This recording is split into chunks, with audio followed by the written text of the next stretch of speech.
আপনাদের এনসিপিতে নারীদের নিয়ে নানা রকমের কন্ট্রোভার্সি তৈরি হয়েছে। এটা তো একটা সোশ্যাল মিডিয়া ট্রায়াল হয়েছে প্রথমত।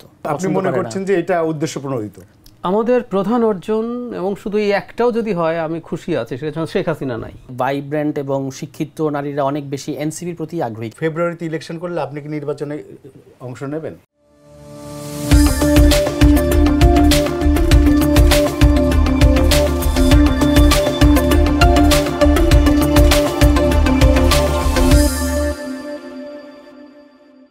সুপ্রিয় দর্শক, আপনাদের প্রত্যেককে স্বাগত জানাচ্ছি প্যাট্রিয়ট লেন্সে।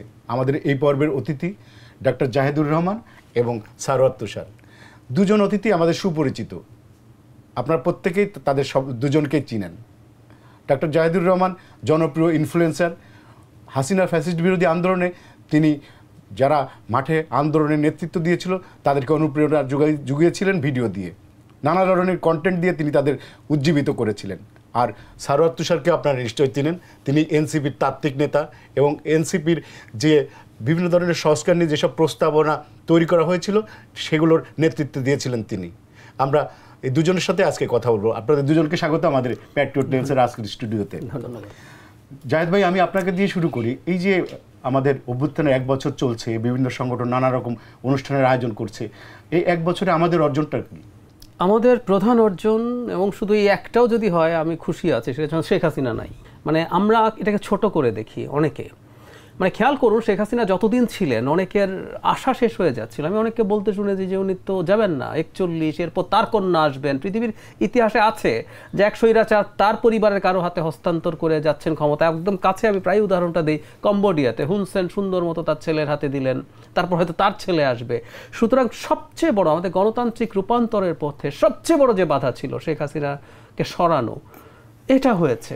আমি যদি এটাকে এক পাল্লায় রাখি, বাকি দিকে আমাদের হয় নাই একটা তালিকা আছে, ওটার ওজন এটা তুলনায় কিছুই না। সুতরাং আমরা এখন শেখ হাসিনা পরবর্তী সময়ে আমাদের মধ্যে দ্বন্দ্ব আছে, বিভেদ আছে, বিতর্ক আছে, উইচ ইজ ভেরি ন্যাচারাল। একটা গণতান্ত্রিক সমাজে এগুলো থাকবেই, ঝগড়াঝাটি আছে। কিছু মৌলিক প্রশ্নে আমরা দেখছি যে বিভিন্ন রাজনৈতিক দল একমত হতে পারছে না। মৌলিক প্রশ্ন আসলে রাজনৈতিক দল একমত হওয়ার কথাও না।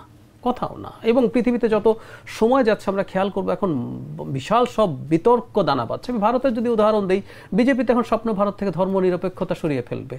তো এত বড় একটা দল, ওর সাথে আবার অনেকে একমত হচ্ছে না। সুতরাং ওদের মধ্যে এই দ্বন্দ্ব শুরু হচ্ছে এবং তারা যে রাজনীতি করে এই রাজনীতিটার সাথে ভারতের মেজর অন্যান্য পার্টিগুলোর সংঘাত আছে। একইভাবে যেরকম ফ্যাসিস্ট বা ডানপন্থী অনেক রাজনীতি ইউরোপে মাথাচাড়া দিচ্ছে, আমেরিকায় মাথাচাড়া দিচ্ছে। মৌলিক প্রশ্নে যে একমত হব, আমরা যে একটা আলাপ করি যে সব দলগুলো কতগুলো মৌলিক জায়গায় একমত হব, ওই মৌলিক জায়গায় একমত থাকার দিনও আসলে গ্লোবালি শেষ হয়ে গেছে। তো সেটার একটা ছায়া তো আমাদের এখানে পড়বেই। ট্রাম্প যে ট্যারিফ দিচ্ছে অর্থনৈতিক একটা পলিসির ক্ষেত্রে, তার দলের লোকজনও পছন্দ করছে না। এবং এটা তো আমেরিকা কোনোদিনও এই ধরনের আইসোলেশনিস্ট, মানে আমি আলাদা করে ফেলছি দুনিয়াকে, এই জায়গায় কোনোদিন ছিল না। গ্লোবালাইজেশনের যে তত্ত্ব, সারা পৃথিবীকে একসাথে একত্র করে ফেলার জন্য যে ট্রেডের প্রসেস, রুল, সব আমেরিকা ঠিক করেছে। ডেমোক্র্যাট রিপাবলিকান সবাই মিলে করেছে, কিন্তু ট্রাম্প এসে এটা ভেঙে দিল। তো সারা পৃথিবীতেই এই ধরনের প্রবণতা আসলে আছে। আমেরিকা তৈরি হয়েছে ইমিগ্রান্টদেরকে দিয়ে, সেই ইমিগ্রান্টদের বিরুদ্ধে ক্যাম্পেইন করে ট্রাম্প প্রেসিডেন্ট হয়ে গেছে। তো এই কারণে আমি মনে করি আমাদেরও যে একেবারে মৌলিক জায়গায়ও দ্বিমত থাকাও খুব অস্বাভাবিক। এই দ্বিমত থাকাটার যেটার রেজাল্ট আমরা নানা রকমের অশনি সংকেত আমরা দেখতে পাচ্ছি, নানা ধরনের। যদি আমরা কিছু মৌলিক বিষয়ে আমরা যদি একমত না হতে পারি, তাহলে তো আমরা নানা ধরনের সংকটে পড়তে পারি, আমাদের গণতন্ত্রে হোঁচট খেতে পারে, নানা ধরনের আশঙ্কার কথা আমরা শুনছি। আমরা একটা জায়গায় যদি একমত থাকতে পারি তাহলে আমি ধারণা করি আমরা বড় হোঁচট খাবো না। সেটা হচ্ছে একটা অবাধ, সুষ্ঠু, অংশগ্রহণমূলক, নিরপেক্ষ নির্বাচন। অংশগ্রহণমূলক মানে হাসিনাকে নিয়ে অংশগ্রহণমূলক না, হাসিনার বাইরে আমরা যত পার্টিসিপেট করেছি এই মুভমেন্টে তারা। খেয়াল করি, এই একটা জিনিস যদি ঠিক রাখা যায়, এই একটাই গণতন্ত্রের জন্য, যদি আমি একেবারে বেয়ার মিনিমামের কথা বলছি, আমি বলছি না যে আরও অনেকগুলোতে হলে খারাপ হবে, আরও হলে আরও ভালো হবে, কিন্তু বেয়ার মিনিমামটা যদি হয়, বাকি জিনিসগুলো আমার মনে হয় না আর আমাদের গণতন্ত্রকে সংকটে ফেলবে। এই একটা জিনিস যদি হয়, দেখুন এই একটা জিনিস ঠিক থাকার কারণেই ভারতে এই বিজেপির মতো, এটা একটা ফ্যাসিস্ট দল, ফ্যাসিস্ট সরকার, তাকে সরিয়ে ফেলার পরিকল্পনা কিন্তু ভারতের মানুষজন করতে পারছে। গত নির্বাচনে বিজেপি যথেষ্ট খারাপ রেজাল্ট করেছে প্রচুর রাজ্যে। ইভেন নরেন্দ্র মোদী রিপিটেডলি গেছেন বা তাদের পোস্টার বয়রা, যোগী আদিত্যনাথ গেছেন, সেসব অনেক জায়গায়ও কিন্তু পরাজিত হয়েছে। সো ওই ভোটের জায়গাটা যদি ঠিক রাখা যায়, আমার মনে হয় সমস্যা আসবে, আবার সেটাকে পলিটিক্যালি ফাইট করে তাকে সরানোর সম্ভাবনা থাকবে। এটা খুব স্বাভাবিক। একটা দেশকে আমি কিভাবে দেখব, ইভেন আমরা ইদানিং ক্ষমতার কেন্দ্রীভূত হওয়া নিয়ে প্রশ্ন করছি। কেউ কেউ ভাবতেও পারেন যে ঠিক আছে, আমি ক্ষমতার কেন্দ্রীভূত রাখবো বলেই আমার রাজনীতি করতে চাই, দেখা যাক জনগণ আমাকে নেয় কিনা, এসব থাকতেই পারে। কিন্তু ওই একটা জায়গায় যদি ঠিক রাখতে পারি, হ্যাঁ এটা ডিবেট আছে, কেউ বলতে পারেন যে আমরা যদি অন্য ক্ষেত্রে কাজ না করি নির্বাচনটাও সংশয়ের মুখে পড়ে যায়, কিন্তু আমরা যদি অ্যাট এনি কস্ট ওই জায়গাটা ঠিক রাখতে পারি, তাহলে আসলে আমার ধারণা যে আমরা বড় বিপদে পড়ব না। আচ্ছা, আমি আপনার কাছে আরেকটা প্রশ্ন নিয়ে আমি সারোয়ারের কাছে যাব। সেটা হচ্ছে যে কেউ কেউ মনে করছে যে এনসিপি নির্বাচন চাচ্ছে না এই মুহূর্তে। এনসিপি নির্বাচন নিয়ে কতগুলো শর্ত জুটছে, তাদের বক্তব্য যদি আমরা উপরে উপরে ধরি, এখানে 2-3টা জিনিস মেনে নিতে হবে। এখানে একজন রাজনীতিবিদ আছেন, রাজনৈতিক দল এবং রাজনীতিবিদরা যেভাবে কথা বলেন তার সব কথা সবসময় আক্ষরিকভাবে নিতে হয় না। মানে তারা বলছেন নির্বাচন ইভেন ডিসেম্বরে হতে পারে যদি সংস্কার এবং বিচার ঠিকঠাক মতো হয় এবং তাদের প্রার্থিত যে সংস্কার, তাদের যে মৌলিক সংস্কারের আলাপ করছেন। আমি এভাবে দেখতে প্রস্তুত আছি, একটা রাজনৈতিক দল যেটা অল্প কিছুদিন হলে তৈরি হয়েছে, তাদের জায়গা থেকে 2 মাস যদি নির্বাচন পেছায়, কথার কথা ফেব্রুয়ারির জায়গায় এপ্রিল, তাদের জন্য কিন্তু সুবিধা আছে। সো তারা যদি এই পেছানোর জন্য তাদের এই ধরনের নির্বাচন নিয়ে এই ধরনের প্রশ্ন করে, দ্যাটস ফাইন। এটা যেন না হয়, আমি আমার খুবই শুভাকাঙ্ক্ষী হিসাবে বলবো, তারা যেন নির্বাচন পিছিয়ে যাক, অনেক পিছিয়ে যাক, এই ধরনের একটা চেষ্টাও কিছু কিছু মানুষের আছে এবং এই দলেরই কারো সাথে সেই মানুষদের সাথে অ্যালাইনমেন্ট আছে, আমরা অনেক ক্ষেত্রে দেখেছি। সেটা যেন না হয়, কারণ এর মধ্যে অনেকগুলো ইস্যু রয়েছে, শুধু সংস্কার বিচার না। তারা নির্বাচন কমিশনের অধীনে নির্বাচন করতে চান না, যদিও আমি নিশ্চিত নই, এই আলাপ যদি সার্ভার করেন আমি আলোচনা করব যে কেন। একটা যে যুক্তি দেওয়া আমার ক্ষেত্রে লজিক্যাল মনে হয়। আর বাংলাদেশে নির্বাচন কমিশন আসলে নির্বাচন করে না, এগুলো নিয়ে আমরা দীর্ঘদিন আলাপ করেছি। প্লাস তারা আইন শৃঙ্খলা নিয়েও আলাপ তুলেছেন।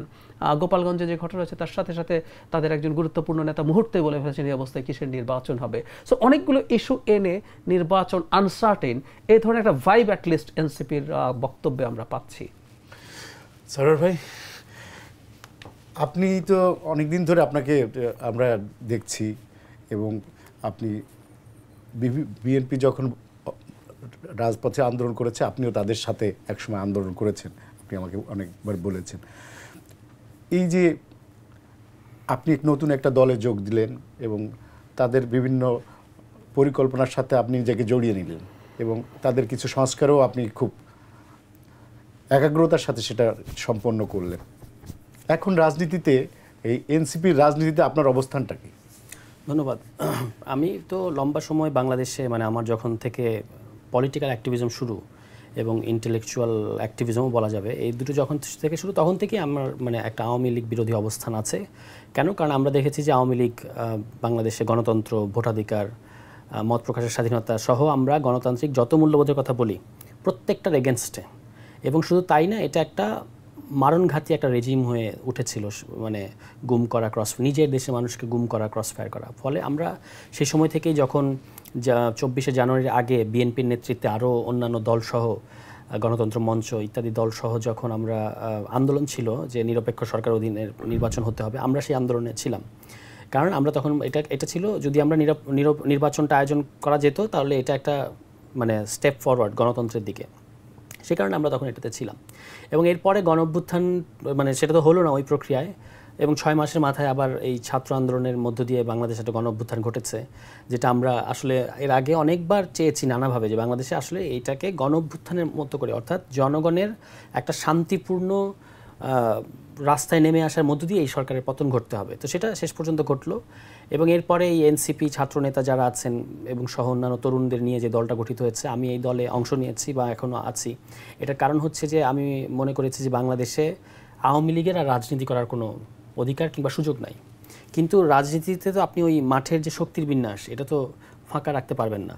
কারণ বিএনপি আছে, বিএনপি একটা মধ্যমপন্থী লিবারেল ডেমোক্রেটিক মূল্যবোধের দল, এর ছাড়াও আরও অনেক ইসলামিক দল আছে, তাদের মধ্যে অনেকে নির্বাচনপন্থী দল, কিন্তু আরও যে একটা ডেমোক্রেটিক নর্মসের একটা দল দরকার বাংলাদেশে, এটা কিন্তু ছিল না।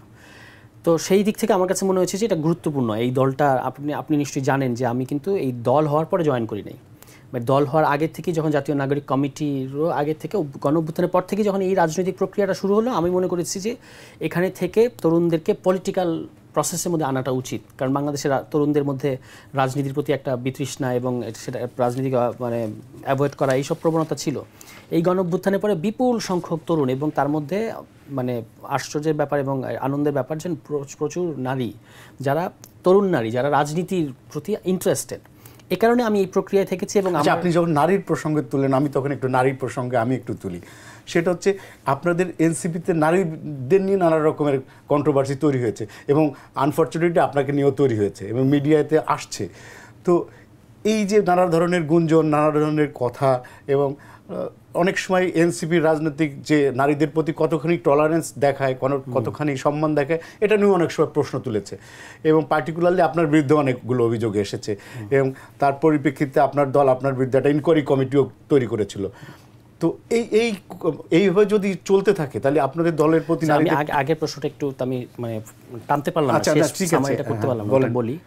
মানে আমার মূল বক্তব্যটা হচ্ছে যে এই দলটা যখন হলো তখন আমার কাছে মনে হচ্ছে যে এটা এই সময়ের জরুরি যে এইরকম একটা প্রসেসের মধ্যে থাকা, ফলে আমি সেখানে এসেছি। এবং আমার একটা রাজনৈতিক বোঝাপড়া আছে, আমি ওই রাজনৈতিক বোঝাপড়া সহই এখানে এসেছি। মানে রাজনৈতিক বোঝাপড়া বাদ দিয়ে কিংবা সবসময় দল যেভাবে বলবে সেভাবেই করব এরকম না। আমি যতক্ষণ মানে যে ওই জিনিসগুলোকে আমি সাবস্ক্রাইব, যেমন আপনি বললেন যে সংস্কারের কার্যক্রমের মধ্যে আমি অবদান রেখেছি কিংবা অংশগ্রহণ করেছি, এটার কারণ হচ্ছে যে কারণ আমি বাংলাদেশ ওই ধরনের একটা আমি চাই যে বাংলাদেশের রাষ্ট্রীয় প্রতিষ্ঠান সহ অন্যান্য যে আলোচনাগুলো আছে এগুলো যেন বাংলাদেশে একটা এই ধরনের ফ্যাসিবাদে ফিরে না আসে। ফলে সেখান থেকে আমার যতটুকু ভূমিকা রাখার সুযোগ আছে আমি রেখেছি। এর বাইরে নারীদের ব্যাপারে আপনি যেটা আমাদের পার্টির বললেন, আমি মনে করি না যে এনসিপির এমন কোনো নারী নীতি আছে যেটা খুব অ্যালার্মিং। হ্যাঁ, আপনি দু একটা ঘটনার কথা বলতে পারবেন, যেমন ওই একটা সমাবেশ থেকে যখন নারীদের ব্যাপারে ডেরিগেটরি রিমার্কস করা হয়েছে, সেখানে আমাদের একজন নেতা ছিলেন, হেফাজতের সমাবেশ, হ্যাঁ, সেটা নিয়ে একটা কন্ট্রোভার্সি তৈরি হয়েছে। এবং যেটা মানে কন্ট্রোভার্সি কিংবা সমালোচনা এগুলো খুব জরুরি, কারণ প্রেশার ক্রিয়েট করা, কিন্তু ফ্রেমিংয়ের একটা রাজনীতি আছে। যেমন ধরুন ওখানে আমাদের একজন নেতা গেলেন, এটা নিয়ে সমালোচনা হয়েছে, যারা মনে করেছে যে কেন গেল এরকম একটা সমাবেশে যেখানে নারীদের বিরুদ্ধে কথা বলা হচ্ছে। কিন্তু এনসিপির যে আরও 3 জন নারী একজন মানে উকিল নোটিশ পাঠালেন হেফাজতের নেতাদের, এবং হেফাজত দুঃখ প্রকাশ করলো এই ধরনের মন্তব্যের কারণে, এটা কিন্তু আলোচনায় আসলো না। এটি হলো ফ্রেমিংয়ের রাজনীতি। তা আপনি যদি ধরে নেন যে ওই নেতা যাওয়াটা এনসিপি, এই যে 3 জন নারী তারা 3 জনই সেন্ট্রাল।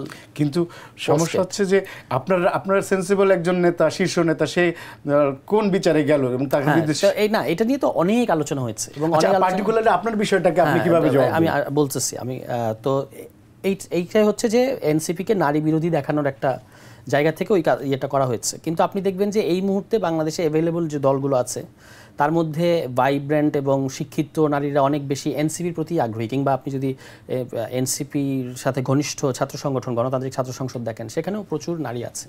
আর আমার যেটা বললেন এটা হচ্ছে যে আপনার এটা তো একটা সোশ্যাল মিডিয়া ট্রায়াল হয়েছে প্রথমত, এবং কোনো অভিযোগ ছিল না, একটা সোশ্যাল মিডিয়া ট্রায়াল, এবং তার ভিত্তিতে আমাদের দল স্বপ্রণোদিত হয়ে আমার কাছে ব্যাখ্যা জানতে চেয়েছে। কিন্তু একজন নারী কিন্তু অভিযোগ করেছিল। হ্যাঁ, না, প্রথমে এটা আপনি একটা সোশ্যাল মিডিয়ায় একটা মানে যে ধরনের একটা মিডিয়া ট্রায়াল সেইভাবে এসেছে, এবং আসার পরে কোনো অভিযোগ সুনির্দিষ্ট ছিল না। এবং যে সংশ্লিষ্ট নারী তিনি পর্যন্ত ব্যক্তিগতভাবে বলেছেন যে তিনি তো নিজেও জানেন না, যদিও এটা মিথ্যা কথা ছিল, যে এটা কীভাবে কী হচ্ছে উনি এটা জানেন না, এগুলো বলেছে, তার প্রমাণ আছে। তো কিন্তু একটা দলের জায়গা থেকে স্বপ্রণোদিত হয়ে তারা একটা মানে কি বলবো লেটার সার্ভ করেছে আমাকে, যে এটা আমাদেরকে জানান ব্যাপারটা কি, এবং এটা শুরু হওয়ার আগ পর্যন্ত আপনি সাংগঠনিক কার্যক্রম থেকে বিরত থাকেন। তো সেটা আমি অবশ্যই দলীয় যে প্রসেস আছে সেটা তো আমাকে মানতে হবে, এবং আমি আমার জবাব দিয়েছি।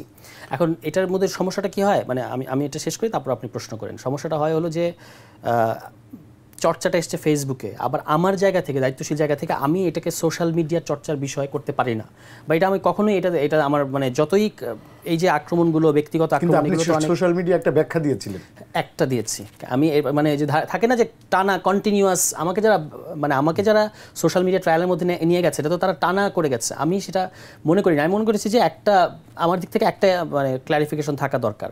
এর বাইরে বাকি যা বলবো মানে প্রত্যেকটা জিনিসের একটা ফোরাম আছে। সোশ্যাল মিডিয়ায় তো কোনটা ঠিক কোনটা বেঠিক এটা নির্ধারণ করা আসলেই কঠিন, এখানে সবসময় পক্ষে বিপক্ষে রাজনীতি হবে, কিন্তু একটা পারসেপশন কিন্তু তৈরি হয়, এক্স্যাক্টলি পারসেপশন তৈরি হয়, কিন্তু আপনি এখান থেকে ফয়সালা করতে পারবেন না যে কোনটা ঠিক কোনটা বেঠিক। ঠিক আছে, এখানে যেটা হবে কিছু লোক আমার পক্ষে বলবে এবং অনেক বেশি লোক আমার বিপক্ষে বলবে, এইটাই ঘটবে। কারণ আমি যেহেতু একটা পলিটিক্যাল অবস্থান আছে, একটা দলের মধ্যে আছি, ফলে এখানে পক্ষে বিপক্ষে রাজনীতি। আপনি কি মনে করেন যে এটাকে আপনার অপোজিশন কোন দল এটাকে করছে, ফ্রেমিং করছে? এটা ফ্রেমিং করার ক্ষেত্রে অনেকের ভূমিকা আছে যারা আমার রাজনৈতিক অবস্থান কিন্তু আপনি মনে করছেন যে এটা উদ্দেশ্য প্রণোদিত?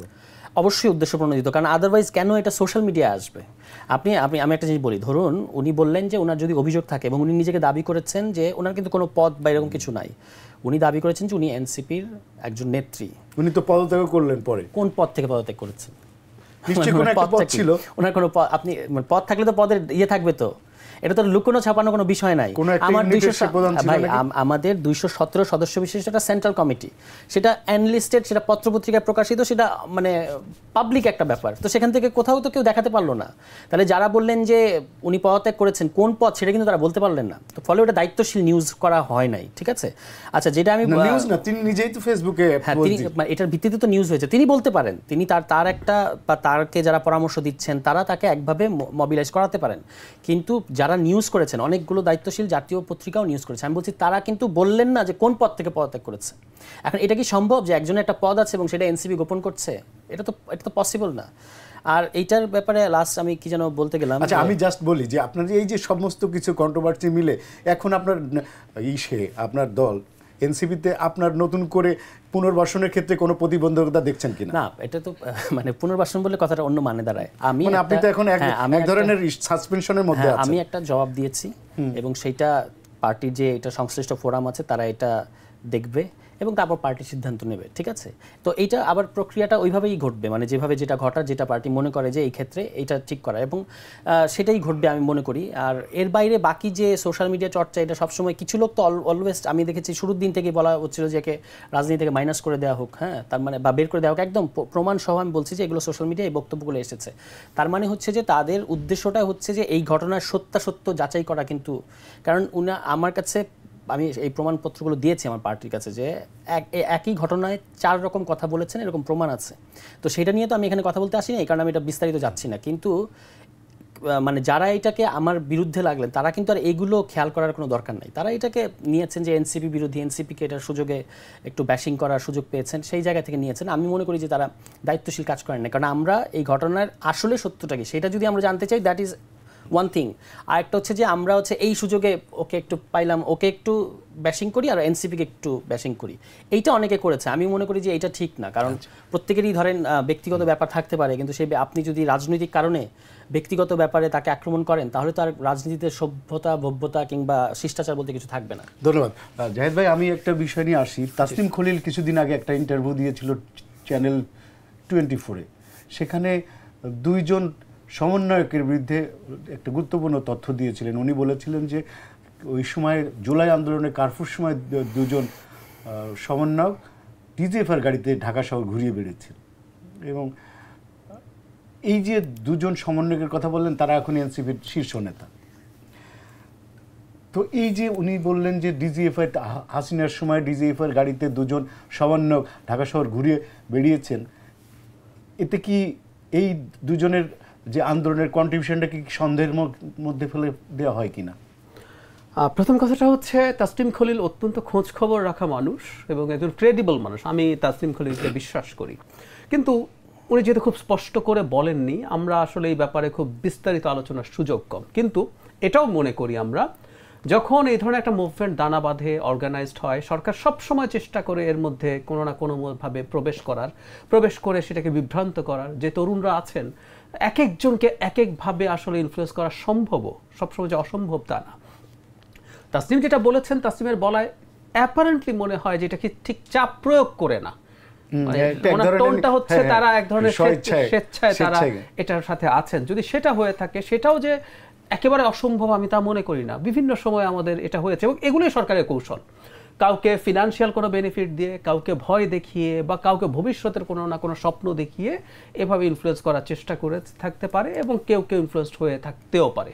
কারণ আমরা দেখেছি একটা সময় অনেক আগেই আন্দোলন থেকে সরে আসার ঘোষণা হয়েছিল, পরবর্তীতে সেই ঘোষণা মানা হয়নি, এরকম নানান ঘটনা ঘটেছে।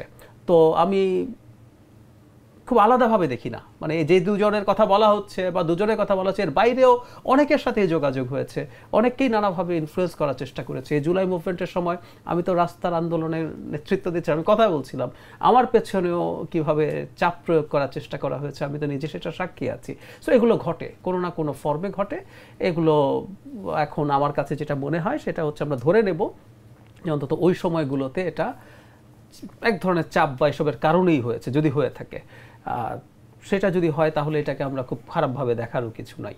তো এখন সেই প্রসঙ্গটা কেন তুলছি, তাদের বিরুদ্ধে কি নতুন করে কিছু মানে কেন এখন এটা তোলা হচ্ছে? আমি একটা জিনিস মনে করি, সেটা হচ্ছে নতুন কিছুর চাইতে আমরা এখন খেয়াল করবেন এই মুভমেন্টের অনেক কিছু ঠিক প্রকাশ্য ছিল না। দেখবেন এখন কত রকম ন্যারেটিভ মাঠে আসছে, কে মাস্টার মাইন্ড, কে ওটা করেছে মূল, শিবির কতটুকু রোল প্লে করেছে, শিবিরের এক বিশেষ ব্যক্তি কতটা ইনফ্লুয়েন্স করেছেন, নানান রকম স্টোরি এখন সামনে আসছে। ম্যাট্রিকুলাস একটা ডিজাইনের কথা বলা হচ্ছে। হ্যাঁ, সেটাই বলছি। ফলে আমি মনে করি আশার কারণ এটা, এবং এই আশাটা খারাপ না, এই আশাগুলো আসতে থাকুক। আমাদের অনেকগুলো ক্রস চেক হতে পারে আসলে এই মুভমেন্টের পেছনে কীরকম হয়েছিল, কি হয়েছিল। কারণ এগুলো সবগুলো তো আসলে ঘোষিত ছিল না। একটা পলিটিক্যাল পার্টি বিএনপি আগে যখন মুভ করছে ঘোষণা দিয়েছে আমি সরকার ফেলে দেবো, আমি এই করব ওই করব, আমি এখানে সমাবেশ করব। সো আপনি কিন্তু জানেন এখানে কে কীভাবে রোল প্লে করছে। এখানে কিছু রোল, এটা একটা স্পন্টেনিয়াস পাবলিক আপরাইজিং ছিল, মানুষ এখানে নেমে গেছে। কিন্তু এর মধ্যেও এই সমন্বয়করা কে কি করেছেন না করেছেন ইতিহাসের স্বার্থে থাকা উচিত। কিন্তু যে ঢঙে হচ্ছে দ্যাট ইজ ব্যাড। সেটাই আমাদের এই যে আপনি বললেন যে আমাদের কিছু বিভেদ টিভেদ হচ্ছে, আমরা ক্রেডিট ক্লেম করার চেষ্টা করছি এবং কেউ কাউকে ক্রেডিট দিয়ে দেওয়ার চেষ্টা করছি, কেউ কারো কাছ থেকে ক্রেডিট নিয়ে যাওয়ার চেষ্টা করছি, এই চেষ্টাটা হচ্ছে। সো আমি মনে করি যে এই মুহূর্তে এই তথ্যটা সামনে আনা হয়েছে আমাদের যাতে ইতিহাসের মধ্যে লিখিত থাকে। তাসনিম যেটা বলেছেন, এই তথ্যটা সামনে আসলো, এটাও আমাদের ভবিষ্যতে যারা গবেষক আছেন গবেষণা করবেন এই তথ্যটাও থাকবে। এবং ইটস টু আর্লি, আমরা এক বছরের মধ্যে কোনোদিনও না, বলা হয় সঠিক ইতিহাস লেখা হয় 2 জেনারেশন পর। আর এই ক্ষেত্রে তো আমাদের প্রচুর ডেটা আছে, আমরা অসাধারণ সব গবেষণা সামনে করতে থাকবো। ফলে প্রত্যেকে তাদের ন্যারেটিভগুলো বলে দিক, আমি এটাকে সঠিক বলে মনে করি। আচ্ছা, আরেকটা বিষয় সেটা হচ্ছে যে এই ইন্টারিমের বিরুদ্ধে মির্জা ফখরুল একটা বলছে যে গত দক্ষিণপন্থীর একটা বিশাল এক ধরনের আসছে, এবং আমরাও দেখছি যে বর্তমান সরকার তাদের প্রতি এক ধরনের আশকারার মতো এক ধরনের মানে মব কালচার যদি আমরা বিবেচনা করি, যে সরকার মনে হয় অনেক ক্ষেত্রে মনে হয় প্রশ্রয় দিচ্ছে। তো এই যে দক্ষিণপন্থীর যে আমাদের উত্থান, এইটা আমাদের দেশের যে একটা লিবারেল রাজনৈতিক পরিবেশ আছে সেটার জন্য কতখানি ভয়ঙ্কর বলে মনে করেন? খুবই। ইনফ্যাক্ট আমরা উত্থান কি বলবো, রাদার আমরা বলি যে ভিজিবল হচ্ছে। একটা সময় এতটা ভিজিবল হয়তো ছিল না। আচ্ছা, দক্ষিণপন্থা বলতে আমরা আবার এটাকে দুভাগে ভাগ করতে পারি। একটা হচ্ছে আমাদের এখানে মূলত আমাদের দক্ষিণপন্থা হচ্ছে ধর্মভিত্তিক, বিভিন্ন রকম দক্ষিণপন্থা থাকতে পারে, আমাদের এখানে মূলত সেটা ভিত্তিক। এর মধ্যে একটা হচ্ছে কনস্টিটিউশনাল পলিটিক্স বা কনস্টিটিউশনাল ফ্রেমওয়ার্ক ফলো করে অ্যাপারেন্টলি, আমি অ্যাপারেন্টলি শব্দটা যোগ করে রাখছি, এরকম একটা গ্রুপ আছে, জামায়াতে ইসলামী, ইসলামী আন্দোলন বা এরকম আরও কয়েকটা ইসলামী দল আছে যারা আমাদের সংবিধান মেনে তারা বলছে নির্বাচন এবং যা যা আছে সেগুলো তারা করতে চায়। আরেকটা গ্রুপ আছে একদম ফার রাইট বা এক্সট্রিম রাইট, যারা নির্বাচন মানে না, এগুলো কুফর, এগুলো হারাম, এই ধরনের ন্যারেটিভ আছে। তারাও কিন্তু মাঠে যথেষ্ট শক্তি প্রদর্শন করছে। এখন 5 আগস্টের পরে 1 বছরের মধ্যে এই শক্তিটা আসলে তৈরি হয়ে গেছে, ব্যাপারটা এইরকম না। এগুলো বীজ সমাজে ছিল, থাকে, এগুলো আসলে সমাজে সরকারগুলো যে সরকারই থাকুক না কেন তারা এগুলোর ব্যাপারে ফাইট করেছে। কিন্তু পোস্ট 5 আগস্ট আপনি যেটা বলছেন যে এমন সব ঘটনা হয়েছে, তারা নারী ইস্যুতে এবং ধর্মের মধ্যে, মানে আমরা সবসময় আইডেন্টিটি পলিটিক্স নিয়ে যে সমালোচনাটা করি সেটা হচ্ছে এটা ডিফাইন্ড না। মানে এই ইসলামিস্টরাই অনেকে আরেক গ্রুপের ইসলামিস্ট যারা মাজারে যান, মাজারকে কেন্দ্র করে যাদের কিছু চিন্তাভাবনা আছে সেটাকে ইসলাম মনে করছেন না, সেটাকে ভেঙে চুরে সুফিজমকে তারা বিশ্বাস করছেন না। তো এইরকম সংকট হয়। তারপর নারীদের প্রতি, সো এই ফার রাইটদের একটা ভিজিবিলিটি হয়েছে। আমি উত্থানের চেয়ে এটা বলবো, ভিজিবিলিটি বেড়েছে এবং সরকার এই ভিজিবিলিটিটা রেস্ট্রিক্ট করে নাই। এগুলো যদি সরকার শুরু থেকে স্টেপ নিত তারা এতটা ভিজিবল হতে পারতো না। এবং এই ভিজিবিলিটি, আমি আবারও বলি, বাংলাদেশের ফার রাইটের জায়গা খুব বেশি নাই, কিন্তু একটা বিপদ আছে গ্লোবালি। আমাদের বাংলাদেশে ফার রাইটের উত্থান হচ্ছে অ্যাটলিস্ট নিউ ইয়র্ক টাইমসের যে হেডলাইন দ্যাট ওয়াজ এক্সেলেন্ট, যে পোস্ট 5th অগস্ট ওরা একটা ওপেনিং দেখছে, ওরা আছে এতদিন, কিন্তু ওরা সারফেস করার একটা অবস্থা দেখছে। এটা এস্টাবলিশ করার মতো কিন্তু যথেষ্ট এলিমেন্ট হয়ে গেছে। মাজার ভেঙেছেন, মেয়েরা ফুটবল খেলতে পারবে না, নাটক বন্ধ, বাউল গান বন্ধ, অভিনেত্রীরা দোকান উদ্বোধন করতে পারবে না, মেয়ের ওড়না পড়তে হবে ঠিক মতো, মেয়ে স্মোক করলে পেটাতে হবে, এরকম কিছু ঘটনা যদি আপনি একত্র করেন সবগুলো, তাহলে এই ধরনের একটা ফ্রেমিংয়ের সুযোগ আছে। সো ওই পরিস্থিতি তো আছেই। আর যারা কনস্টিটিউশনাল পলিটিক্স করে, একটা ছোট আওয়াজ তুলে রাখি, এই আওয়াজটা আমি রিসেন্টলি দিচ্ছি খুব, যারা বলছেন তারা কনস্টিটিউশনাল পলিটিক্স মেনে চলেন, কিন্তু তারাই আবার অন্যান্য বক্তৃতায় বলছেন তারা বাংলাদেশের শরিয়া কায়েম করতে চান। তারা বলছেন এখানে মানব রচিত কোনো আইন চলবে না, প্রকাশ্যে বলেছেন। জামাত বলছে যে আফগানিস্তানের মতো তারা ইসলামী আন্দোলন বলেছে, জামায়াত ইসলামী তার সমাবেশে সেদিন তাদের বৃহৎ সমাবেশটা ক্লিয়ারলি বলেছেন মানব রচিত কোনো আইন থাকবে না, শরিয়ার মতো চলবে, তাদের খুবই গুরুত্বপূর্ণ। আমাদের গণতন্ত্র তাদের বিশ্বাস করেন না। তাহলে আমি প্রশ্ন করতে চাই, তারা অ্যাপারেন্টলি যে বলছেন তারা আমাদের কনস্টিটিউশন মেনে রাজনীতি করেন, নির্বাচন করেন, তারা ক্ষমতায় এসে কি করবেন, তাদের শরিয়া বলতে কি বোঝেন সেটা প্রেজেন্ট করতে হবে। তারা নির্বাচনী ব্যবস্থা রাখবেন কি রাখবেন না, কথার কথা তারা শরিয়ার কথা বলে ভোট পেলেন, 10 বছর পর আমার ইচ্ছা হলো আমি তাকে ক্ষমতায় রাখবো না, সেই রাইট কি আবার থাকবে? অনেকগুলো গুরুত্বপূর্ণ ইস্যু আছে। সো এই উত্থানের নিয়ে এই আলাপগুলো তো হতে পারে, বিশেষ করে কনস্টিটিউশনাল রাইটও যদি হয়, তারাও যদি বাংলাদেশের প্রধান বিরোধী দল হয়ে দাঁড়ায়, এটাও কিন্তু একটা ন্যারেটিভ যে বাংলাদেশে যদি আমরা বিএনপি এবং তার অ্যালাইন দলগুলোকে, এনসিপি এখনো শক্তিতে অত বড় হয়নি, এই দলগুলো আছে, তার বিপরীতে বাংলাদেশে একটা ইসলামী মোর্চা প্রধান বিরোধী দল হয়েছে, এটাও গ্লোবালি একটা বড় নিউজ হবে। এগুলো খুব স্বস্তিকর বিষয় নিশ্চয়ই না। এই জন্য আমরা খুব চেয়েছি বা খুব চাই এখন NCP as early as possible খুব বড় একটা দলে পরিণত হোক। ওদের যে দিন লঞ্চিং হলো, প্রতিষ্ঠা বা প্রথম যেদিন তারা প্রকাশ করলেন, বলেছিলাম যে তারা যেহেতু একটা মধ্যপন্থী দল হতে চায়, বাংলাদেশের দুটো মধ্যপন্থী দল, একটা একটু সেন্টার রাইট সেন্টার লেফট হতে পারে, ওরা পরস্পরের মধ্যে সার্ভিস নিয়ে, ওয়েলফেয়ার নিয়ে ফাইট করবে, ইডিওলজিক্যাল ইস্যুর চাইতে সার্ভিস নিয়ে আমরা সেরকম স্বপ্ন দেখি।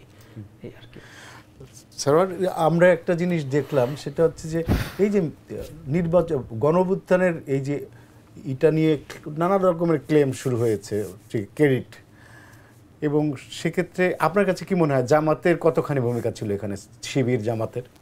না, এখানে বাংলাদেশের সব দল, সব মানে আওয়ামী লীগ বিরোধী সকল রাজনৈতিক দলেরই যার যতটুকু শক্তি সামর্থ্য আছে সবাই এখানে ভূমিকা রেখেছে, কিন্তু কোনো দল হিসেবে কেউ দাবি করতে পারবে না যে এটা আমরা এটার পেছনে ছিলাম। যেটা অনেক সময় দেখা যায় কোনো দল কিংবা কোনো ছাত্র সংগঠন যখন এটা বলে যে আমরা এটার পেছনে ছিলাম কিংবা আমরা এটা ঘটিয়েছি, এটা তারা ভুল বলে। কারণ হচ্ছে যে এটা কমপ্লিটলি বাংলাদেশের জনগণের। কারণ এর আগেই আমি এটা অনেকবার বলেছি যে জানুয়ারি মাসে যখন বিএনপির আন্দোলন চলছিল, তখন তো বিএনপি তার সাংগঠনিক সমস্ত শক্তিই ব্যবহার করেছে, অন্যান্য দলও তাদের যে মানে মিত্র যে দলগুলো আছে তারাও ওখানে ব্যবহার করেছে, কিন্তু বাংলাদেশের জনগণ কিন্তু সেভাবে এই আন্দোলনে সাড়া দেয় নাই, যে কারণে আমরা দেখতে পেলাম যে আওয়ামী লীগ ওই দফা টিকে গেল। এবার কিন্তু একদম এখন একটা হলো যে যখন আপনি একটা কথা বলেন, একটা দাবি করেন, আরেকটা হচ্ছে আমি চোখের দেখতে পাচ্ছি, আমরা নিজেরা রাস্তায় ছিলাম, ভিডিওগুলো যখন আবার আসে, কারা রাস্তায় নেমেছে, সমস্ত স্কুল কলেজের শিক্ষার্থীরা রাস্তায় নেমেছে, সমস্ত ইউনিভার্সিটি মাদ্রাসা ছেলেরা রাস্তায় নেমেছে, মধ্যবিত্ত রাস্তায় নেমেছে, মানে এবং সর্বস্তরের মানে বাংলাদেশের সকল শ্রেণী পেশার মানুষ যে রাস্তায় নেমেছে, এটা যথেষ্ট প্রমাণ আছে। এরকম একটা মানে মানে গণবিস্ফোরণকে কোনো দল, পৃথিবীর সবচেয়ে শক্তিশালী দলও দাবি করতে পারবে না যেটা আমরা করেছি। কারণ এটা হচ্ছে এটাকে বলা হয় যে ধরেন চাকার উপরে যখন একটা মাছি থাকে, তখন সেই মাছি মনে করে যে চাকাটা সে ঘোরাচ্ছে, আসলে কিন্তু চাকাটা সে ঘোরাচ্ছে না, ঠিক আছে, চাকা তার আপন ধর্মে ঘুরছে। তো এরকম এখন এটা যেটা একটু আগে জায়েদ ভাই বলছিলেন যে ক্রেডিট বাজির অনেক ব্যাপার আছে এবং এটা হবেই, এটা চলতেই থাকবে আমাদের মধ্যে, এটা তো আমাদের কালচারের অংশ। আর যেহেতু একটা জিনিস সফল হয়ে গেছে, তাহলে যে একটা কথা খুব আছে না যে success has many father's, failure is an orphan. এটা যদি ব্যর্থ হতো তাহলে কিন্তু যাদেরকে আমরা সামনে দেখতে পাচ্ছি, যারা এটা নিয়ে ভোকাল হয়েছেন ন্যারেটিভের জায়গা থেকে, সোশ্যাল মিডিয়ায় যারা ইউটিউবিং করেছেন, নানাভাবে যারা করেছেন, তারা বিপদে পড়তেন। আর যারা যে ছাত্র নেতৃত্বকে আমরা সামনে দেখতে পাচ্ছি, তারা বিপদে পড়তেন ব্যর্থ হলে। তার মানে যে সমন্বয়কের কথা যেটা বলা হচ্ছে, আপনাদের দলের যে আহ্বায়ক নাহিদ ইসলাম যে পোস্টটা ওই দিন দিলেন, এবং উনি একজনকে শিবিরের একজনকে সে সমন্বয়ক দাবি করেছে, যে উনি বলছেন তিনি ছিলেন না, তার মানে এটা সত্য যে তারা নতুন করে ক্লেম করছে না। এখন ধরেন নাহিদদের ব্যাপারটা দেখেন, ওরা একটা ছাত্রদের একটা ছোট একটা সংগঠন ছিল মানে বিফোর গণ অভ্যুত্থান, কিন্তু সে অর্থে আবার প্রচলিত ছাত্র সংগঠনগুলোর মতো করে ওরা অ্যাক্ট করতো না, ওরা একটু অন্য ধাঁচের ছিল, মানে এবং ওদের কোনো মাদার ফাদার পার্টি, দৃশ্যমান কোনো মাদার ফাদার পার্টি ছিল না। ফলে ওরা যখন এই আন্দোলনটা ইনিশিয়েট করেছে, ওদেরকে স্বাভাবিকভাবে বিভিন্ন ছাত্র সংগঠনের সাথে যোগাযোগ করতে হয়েছে, ছাত্র দলের সাথে করেছে, ছাত্র শিবিরের সাথে করেছে, এবং তারাও মানে যৌক্তিক কারণে এটাতে সাড়া দিয়েছে, দেবে না কেন? কারণ তারা তো জানতো যে তারা স্পেস পাচ্ছে না, ফলে যদি একটা ছাত্রদের একটা সাধারণ ব্যানারে একটা গণ আন্দোলন হয় সেখানে অবশ্যই তারা অংশ নেবে, এবং তারা কেউ আশ্রয় দিয়েছে, কেউ টি শার্ট কিনে দিয়েছে, কেউ জুতা কিনে দিয়েছে। এখন যদি কেউ এগুলো মেমো দেখিয়ে দাবি করতে থাকে যে আমরা এই গণ অভ্যুত্থান ঘটিয়ে দিয়েছি, তাহলে সেটা তার মানে আপনি বলতে চান যে কোনো মাস্টারমাইন্ড ছিল না? মানে মাস্টারমাইন্ড তো আমি মনে করি আর কি সময়ে, কিন্তু ধরেন এটা তো পরিকল্পনা ছাড়া তো কিছু ঘটে নাই। হ্যাঁ, যেটা আমি মাহফুজের একটা বক্তব্য দেখলাম, আমি এটাকে সমর্থন করি। তিনি বলছেন যে এটার যে শুরুতে যখন কোটার দাবিতে শুরু হলো এবং এটা 20 জুলাই পর্যন্ত পরিকল্পনা মাফিকই সব ঘটেছে, এবং এরপরে যখন তারা বিভিন্নভাবে নিরাপদে বা একটু কি বলবো যে আমরাও তো হাইড আউটে গেছি, যেতে বাধ্য হয়েছি, তখন কিন্তু জনগণ স্বতঃস্ফূর্তভাবে অনেক জায়গায়। তার মানে 20 তারিখের পরে কোনো মাস্টারমাইন্ড ছিল না? এটা মিক্সড, মানে মাস্টারমাইন্ড ছিল না চেয়ে আমি বলবো যে এটা না, মাস্টারমাইন্ডের কথাটা কেন বলা হচ্ছে, কারণ আমাদের প্রধানের উপদেষ্টাই রাইট। হ্যাঁ, না এটা উনি তখন বিভিন্ন সময় পরিচয় করে দিচ্ছিলেন যে সে মাস্টারমাইন্ড। অনেক টু আর্লি উনি এটা করেছেন, কেন করেছেন জানি না, কিন্তু আমি যতটুকু দেখেছি মাহফুজ কিন্তু কখনো এটাকে আলিঙ্গন করেন না, বলেছেন যে না এগুলো আমি এরকম না। তবে অবশ্যই তার ভূমিকা ছিল, তার ভূমিকা আমরা খুব কাছ থেকে দেখেছি, এবং আন্দোলনের ভাষা তৈরি করা থেকে শুরু করে ওই ছাত্র নেতৃত্বের গ্রুপকে কি বলে অনেক সময় দিক নির্দেশনা দেয়, এগুলো কিন্তু তিনি করেছেন এবং আরও অনেকে করেছে। ফলে তার যেটা ডিউ ক্রেডিট এটা উনি পাবেন ইতিহাসে। কিন্তু আবার ওই যে মাস্টার মাইন্ড এগুলো আমি মনে করি। আচ্ছা, আমি একটা জিনিস আপনার কাছে জানতে চাই, সেটা হলো যে এই গোটা আন্দোলনের পুরোটার সময় আমাদের প্রধান উপদেষ্টা প্রফেসর ইউনূস দেশে ছিলেন না, উনি দেশের বাইরে ছিলেন। উনি অনর্থে শেখ মুজিবের মতন, শেখ মুজিব যখন দেশের বাইরে ছিলেন, বাংলাদেশ স্বাধীন হলে উনি স্বাধীনতার পরে এলেন। ডক্টর ইউনূসের কিন্তু একই সেই পজিশন। তিনি কিভাবে মাস্টার মাইন্ডকে চুজ করলেন? এটা উনি 19 বা 20 তারিখে জুলাইয়ে, তখন ইন্টারনেট ব্ল্যাক আউট ছিল, তখন কিন্তু আমরা তার নামে একটা স্টেটমেন্ট দেখেছি। কিন্তু প্রশ্নটা হচ্ছে তিনি কতটুকু ছিলেন না, এটাকে ওই 71 সালের মতো মেলানো যাবে না কেন? কারণ শেখ মুজিবুর রহমান সশরীরে না থাকলেও তার কিন্তু গুরুত্বপূর্ণ ভূমিকা ছিল, এবং তার নামে আসলে বাংলাদেশে মুক্তিযুদ্ধ হয়েছে, এবং তিনি একটা অনুপ্রেরণা ছিলেন। এখন ধরেন এখন পর্যন্ত এটা নিয়ে তর্ক আছে যে উনি কি আদৌ কোনো স্বাধীনতা ঘোষণা করে গেছিলেন কি জান নাই, অনেকে আবার দেখানোর চেষ্টা করে। যেটাই হোক, উনাকে বাদ দিয়ে আপনি ইতিহাসটা লিখতে পারবেন না। কিন্তু ইউনূস সাহেবের ক্ষেত্রে ব্যাপারটা এরকম না, উনি আগে থেকে পলিটিক্সে ইনভলভ ছিলেন না, ঠিক আছে? এবং উনি আমরা আমাদের হিস্টোরিক্যাল নেসেসিটির জায়গা থেকে গণঅভ্যুত্থানের পরে আমাদের এমন একজন ব্যক্তিকে দরকার ছিল যিনি গ্লোবালি যার এক্সপোজার আছে, গ্লোবালি যিনি আমাদের বাংলাদেশে বর্তমান যেমন ইন্ডিয়ার যে প্রচারণাগুলো ছিল 5 তারিখের পর থেকে, এটাকে যিনি কাউন্টার করতে পারবেন, মানে যার খোঁজ, যার উপস্থিতি একটা বড়সড় কাউন্টার, এবং যাকে আবার বাংলাদেশের সমস্ত শক্তি মেনে নিতে বাধ্য থাকবে বা মেনে নেবে, মানে কি বলে এটাকে, স্বতঃস্ফূর্তভাবেই মেনে নেবে। তো সেই ব্যক্তিটা আসলে ওনার চেয়ে ভালো বেটার কোনো অপশন ছিল না। তো সেই কারণেই তিনি এসেছেন এবং তিনি দায়িত্ব গ্রহণ করে আমি মনে করি যে ঠিক কাজটি করেছেন। পরবর্তী সাফল্য ব্যর্থতা সরকার প্রধান হিসেবে সেটা আলাদা মেজারমেন্টের ব্যাপার, কিন্তু ওই সময় তিনি যে সাড়া দিয়েছেন দেশের ডাকে, এটা তিনি ঠিক কাজ করেছেন। আর মানে আপনার আন্দোলনের সময় তার কি ভূমিকা, এটা আমি মনে করি না যে সবাই সবভাবে ভূমিকা রাখে না, কিন্তু আমার পরিষ্কার মনে আছে যে মোবাইল, এমনকি আমার ফোনেও তার নামে প্রেরিত একটা, যেটা তিনি ইন্টারন্যাশনাল কমিউনিটিকে সেই আপনার 19-20 তারিখে যে আহ্বান জানাচ্ছেন যে বাংলাদেশে এই ঘটনাটা ঘটছে, আপনারা সবাই এখানে নজর দেন এবং এই গণহত্যাটা বন্ধ করেন, তার নামে কিন্তু এই স্টেটমেন্টটা আমরা পেয়েছি। তখন ইন্টারনেট ব্ল্যাক আউট ছিল, ফলে ওইভাবেই দেখতে হবে। এবং তাকে কেউ বলেছে হয়তো ধরেন যে এখানে মাহফুজের এই ভূমিকা আছে এই আন্দোলনে, তো সেখান থেকে তিনি কিন্তু যে ফোরামে তিনি বলেছেন ক্লিন্টন ফাউন্ডেশন একটা, এটাতে একটু বিতর্ক তৈরি হয়েছে। হ্যাঁ, এবং আমি পরবর্তীতে মাহফুজের একাধিক সাক্ষাৎকার দেখেছি, তিনি নিজে ডিনাই করেছেন এবং ফেসবুক পোস্টও যে মাস্টার মাইন্ড এটা বলেন না, কারণ মাস্টার মাইন্ড বললে আমি আসলে কি লেভেল হয়ে উঠি, সবার শত্রুতার তাকটা, বন্দুকের নিশানাটা তার দিকে আসে, তো এটাতে তিনি নিজেও চান না। কিন্তু তার যে এখানে একটা গুরুত্বপূর্ণ স্ট্র্যাটেজিক ভূমিকা আছে, যেমন আমার নিজেরই 14 জুলাইয়ের স্মৃতি এখনও আছে, আমরা একসাথে ছিলাম একটা এই যে এখন যিনি বাংলা একাডেমির মহাপরিচালক তার বাসায় দুপুরবেলা মাহফুজ সহ, সেখানে তাদের যে এই আন্দোলনের পেছনে তার যে ভূমিকা, এগুলো মোটামুটি সবাই জানে। যখন এগুলো সবাই সবার গল্পটা বলতে থাকবে তখন কিন্তু দেখবে, এবং প্রত্যেকটা গ্রুপের সাথে আলোচনা করা। মাহফুজ খুব চাচ্ছিল যে সিভিল সোসাইটিকে কীভাবে এনগেজ করা যাবে, তারপর হচ্ছে অন্যান্য বিভিন্ন, তার একটা সুবিধা হচ্ছে তিনি যেহেতু মাদ্রাসা ব্যাকগ্রাউন্ড থেকে আসা, আবার ঢাকা ইউনিভার্সিটির মতো একটা প্রতিষ্ঠানে পড়ছেন এবং এক ধরনের ইন্টেলেকচুয়াল একটা গ্রুমিং তার আছে, ফলে বিভিন্ন ব্লকের সাথে তার একটা যোগাযোগ ছিল। ঠিক আছে, এটা শিবিরের সাথেও তার যোগাযোগ ছিল এবং অন্যান্য যে লেফট লিনিং কিংবা লিবারেল যে সমস্ত ব্লক আছে আওয়ামী লীগ বিরোধী, তাদের সাথেও তার যোগাযোগ ছিল। সেই দিক থেকে তিনি সবাইকে সমন্বয় করতে পেরেছেন, ফলে তার ভূমিকা বা তার অবদানকে কোনোভাবেই ছোট করার কোনো সুযোগ নাই। কিন্তু তিনি নিজেও মাস্টার মাইন্ড। আমার কাছে মনে হয় যে, আমার একটা মনে আছে, আপনার খেয়াল থাকবে, একটা পত্রিকা বাংলা ট্রিবিউন নাম একটা পত্রিকা, আপনার 2 অগাস্টে কে এই ইন্টেলেকচুয়াল তরুণ এরকম একটা ফ্রেমিং করে, মানে সেটা মাহফুজের নাম নেয় না, কিন্তু মাহফুজকে ইন্ডিকেট করে একটা নিউজ করা হয়েছিল যে ইনি এই আন্দোলনটা সমস্ত কিছু ঘটাচ্ছে। যখন নাহিদকে টর্চার করা হয় ওই ইয়েতে ডিবির ওখানে, তখন আর তোদের মাস্টারমাইন্ডকে এই প্রশ্নটা করা হয়েছে। আমার ধারণা এগুলো এখান থেকেই তৈরি হওয়া, মানে যারা এই গণঅভ্যুত্থানের বিপক্ষে ছিল তারাই এই ধরনের একটা প্রচারণা মানে শুরু করেছে, এবং এইটা অনেকে বুঝে না বুঝে এটার ফাঁদে পা দিয়েছে, এই কারণে মাস্টারমাইন্ড বিতর্ক। আদারওয়াইজ মাস্টারমাইন্ড তো আসলে সময়, মানে একটা সময়ে শেখ হাসিনা যেভাবে দেশ চালিয়েছে, শেখ হাসিনাকে যেতে হবে এটা অনিবার্য ছিল, কিভাবে যাবে, কারা নেতৃত্ব দেবে, এটাই ছিল মীমাংসার বিষয়, সেটা ঘটেছে। ফলে আমি সময়কে ক্রেডিট দিতে চাই। ওকে শাহেদ ভাই, সেটা হচ্ছে যে এই যে ঢাকা ইউনিভার্সিটির আন্দোলনে লিড দিয়েছে ছাত্ররা, এটা ঠিক, কিন্তু একটা পর্যায়ে কিন্তু প্রাইভেট ইউনিভার্সিটি, মাদ্রাসা, এদের আপরাইজিংটা অনেক বেশি ছিল, এবং এক সময় আমরা দেখেছি যে তারা কুইট করতে চেয়েছিল মূল সমন্বয়করা, কিন্তু পারেনি। তো আমরা দেখলাম যে পরে অভ্যুত্থানের পরে সেই বেসরকারি ইউনিভার্সিটি, মাদ্রাসারা কিন্তু উপেক্ষিত থেকে গেছে। এটাকে আপনি কিভাবে দেখছেন? খুবই গুরুত্বপূর্ণ। আমি একটু মাস্টারমাইন্ড প্রসঙ্গে আসি। আমি এটাকে খুব নির্দোষভাবে দেখি না, আমি এটাকে একটা পরিকল্পনা হিসেবে দেখি। Doctor Yunus was fed the information. ওনার প্রেস সেক্রেটারি জনাব শফিকুল আলম, যে কেউ পেছনে গেলে দেখতে পারবেন, আমি ওটার রেকর্ড রেখে দিয়েছি, 8 তারিখ মাহফুজ আলমের সাথে একটা ছবি দিয়ে বলছেন the brain behind the movement. Doctor Yunus কিন্তু ক্লিনটনের ওখানে মাস্টারমাইন্ড বলেন নাই, আমরা অনেকে খেয়ালই করি না, আমরা মাস্টারমাইন্ড বলছি, ঠিক এই শব্দটা ডক্টর ইউনূস বলেছেন ওখানে, মাহফুজকে এনে the brain behind the movement এটা বলেছেন। সো আমি মনে করি মিস্টার শফিকুল আলম ডক্টর ইউনূসকে এটা খাইয়েছেন, স্পষ্ট। আচ্ছা, মাহফুজ আলমকে নিয়ে স্ট্যাটাস দেওয়া হয়েছে, মাহফুজ আলম কি কোনোদিন প্রতিবাদ করেছেন? তখন করেননি। তো একই দিন তিনি আবার বিকেলের দিকে স্ট্যাটাস দিয়েছেন the main architect of the movement, যে কেউ চেক করবেন গিয়ে, শফিক দিয়েছে। জি জি জি। শফিক কি এটা মানে আপনার কাছে মনে হয় যে এটা, আমি এখন বলি, ধরুন শফিকুল আলম এই মুভমেন্টটা বাংলাদেশের রাজনীতি বহুদিন ধরে দেখেন, এই মুভমেন্টে তার গুরুত্বপূর্ণ ভূমিকাও আছে। যখন কোথাও কোনো নেট ছিল না, এফপি কি করেছে আমরা জানি, ওনার সাথে আমরা দীর্ঘদিন থেকে, উনি কি জানেন না মাঠে কি হয়েছে? তো উনি কেন এই কথা বললেন? এটা অন্য যে কেউ হলে একটা কথা ছিল, উনি কেন বললেন?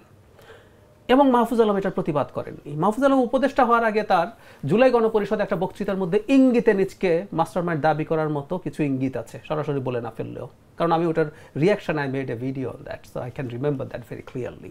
সো একটা চেষ্টা ছিল, যখন এটা ব্যাকফায়ার করেছে তখন আসলে সরে আসা হয়েছে আমি মনে করি। ব্যাকফায়ারটা কেন করলো? মানুষ আসলে হয় না, যেমন ধরুন তুষার যেটা বলছেন যে 20 তারিখের পরে হয়েছে, আচ্ছা শেখ হাসিনা রাজাকার যদি না বলতো, আমরা কতগুলো যদি ইয়াস অর নো ধরি, ঢাকা ভার্সিটিতে ওইভাবে ওই দিন রাতের পরে ভাবে নামে কেউ ওই পেটানো হতো, যদি পেটানো না হতো 16 তারিখ, মানে আমরা কি প্ল্যান করতে পারি যে সাইদ নামে একজন এসে এরকম ভাবে দাঁড়িয়ে যাবে গুলির সামনে, এবং সাইদ তো মারা নাও যেতে পারতো, শটগানের গুলিতে বা রাবার বুলেটের সময় মানুষ মারা যায় না, ও মারা যাবে এবং একটা ভিডিও থাকবে, হুইচ ইজ ভেরি ইম্পর্টেন্ট।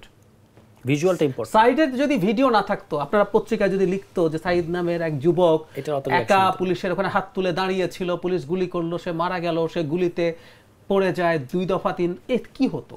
একটা ভিডিও কাঁপিয়ে দিয়েছে সবকিছু, এবং মানুষের পর নেমে এসছে। প্রাইভেট ইউনিভার্সিটির স্টুডেন্টরা কি মানে বিসিএস চাকরির জন্য পাগল ছিল? ওরা কি প্রথম নেমেছিল?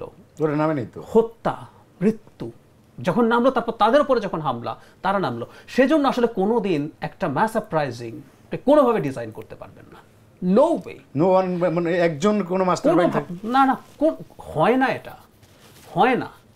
যদি তাই হতো, আমি যদি রাদার বলি যে এই ধরনের কোনো একটা স্বার্থের মুভমেন্ট নিয়ে যে বাংলাদেশে একটা আপরাইজিং হয়ে যাবে, I did predict for last 3 years। আমি বারবার বলতাম টিউনিসিয়া মডেলে কিছু একটা হবে, যে কেউ বোঝি যে আগুন দিয়েছে তার ক্ষোভে, সবার ভিতরে ক্ষোভ আছে, সবাই নেমে গেছে। সো এটা এই মানে পার্টিকুলার একটা কোনো প্রবলেম ছিল না, যার প্রবলেম নিয়ে এসে নেমে গেছে, নেমে যেত। এটা কোটা বা অন্য কোনো জায়গা, অন্য কোনো একটা মুভমেন্ট, কোনো একটা নিয়ে মানুষ আসলে নেমে যেত। পরে নিশ্চিতভাবে ভেতরে তুষার যেটা বলছে যে আমরা আস্তে আস্তে এদেরকে, যেহেতু আন্দোলনটা এগিয়ে যাচ্ছে, তখন এটাকে স্টিয়ার করার চেষ্টা করা ছিল। কিন্তু এর মধ্যে অসংখ্য ঘটনা ঘটেছে যেগুলো আসলে করা যায়, মানে আমরা প্ল্যান করতে পারবো না। এতে ধরে 50 জন মানুষ মেরে ফেলবো, থার্ড ডেতে 100 জন মেরে ফেলবো, এই মৃত্যুগুলো না হলে তো আসলে এই মুভমেন্টগুলো এইভাবে এগিয়ে যেত না। প্রাইভেট ইউনিভার্সিটি, এই যে আপনি অবদানের কথা বললেন, যখন অনেকেই থেমে গেল, এবং আমরা যদি শহীদের সংখ্যা বলি, 23 জন প্রাইভেট ইউনিভার্সিটি স্টুডেন্ট শহীদ হয়েছে। যদি সেটা হয়ে থাকে, সেই তুলনায় পাবলিক ইউনিভার্সিটি, আমরা বলছি না সবার শহীদ হওয়া উচিত, কিন্তু হয়নি তো। সো ওদের কন্ট্রিবিউশনটা কত বড়, তারা এগিয়ে নিয়ে গেছে। আমি আরেকটা কথা এবার একটু সরাসরি বলে ফেলি, আমি কথাগুলো 1 বছর পর মানে বলা উচিত। প্রাইভেট ইউনিভার্সিটি, বিশেষ করে টপ প্রাইভেট ইউনিভার্সিটি, কিন্তু একটা বিশেষ সোশিও ইকোনমিক ক্লাস আছে, higher middle class to rich people. Sheikh হাসিনার সময় এই ক্লাসটা অনেক ক্ষেত্রে শেখ হাসিনার বেনিফিটও পেয়েছে, তাই এরা খুব বেশি ধরুন বড় আমলা তার সন্তান সে বেনিফিট পেয়েছে, ব্যবসায়ী যে পলিটিক্যাল নেক্সাসের মাধ্যমে প্রচুর উপার্জন করেছে ওই ছেলেরও খুব বেশি মাথা ব্যথা ছিল না। যখন ওই ক্লাসের উপর আঘাত হলো, নামি ইউনিভার্সিটি পেটানো হলো, গুলি করে হত্যা করা হলো, ওই ক্লাসটাও ইনফ্যাক্ট তখন এর মধ্যে এটার পার্ট হয়ে গেছে। এটারও একটা বিরাট সিগনিফিকেন্স আছে এবং আমি মনে করি প্রাইভেট ইউনিভার্সিটি যখন এই আন্দোলনটা হবে কি হবে না, কতদূর আগাবে, সেই জায়গায় অসাধারণ রোল প্লে করেছে। এখন আপনি যে প্রশ্ন করলেন মাদ্রাসার স্টুডেন্টরা করেছে, আর শ্রমজীবীদের কথা তো আসলে আমরা আলাপেই আনি না, যে যাত্রাবাড়িকে আমরা স্টালিনগ্রাদ বলছি, সেখানে মাদ্রাসা এবং শ্রমজীবী মানুষরা ছিলেন। আমাদের প্রথম আলো একটা চমৎকার রিপোর্ট করেছে যে শহীদদের মধ্যে প্রধান অংশ হচ্ছে শ্রমজীবী মানুষ, ওরাই সবচেয়ে বেশি মারা গেছে।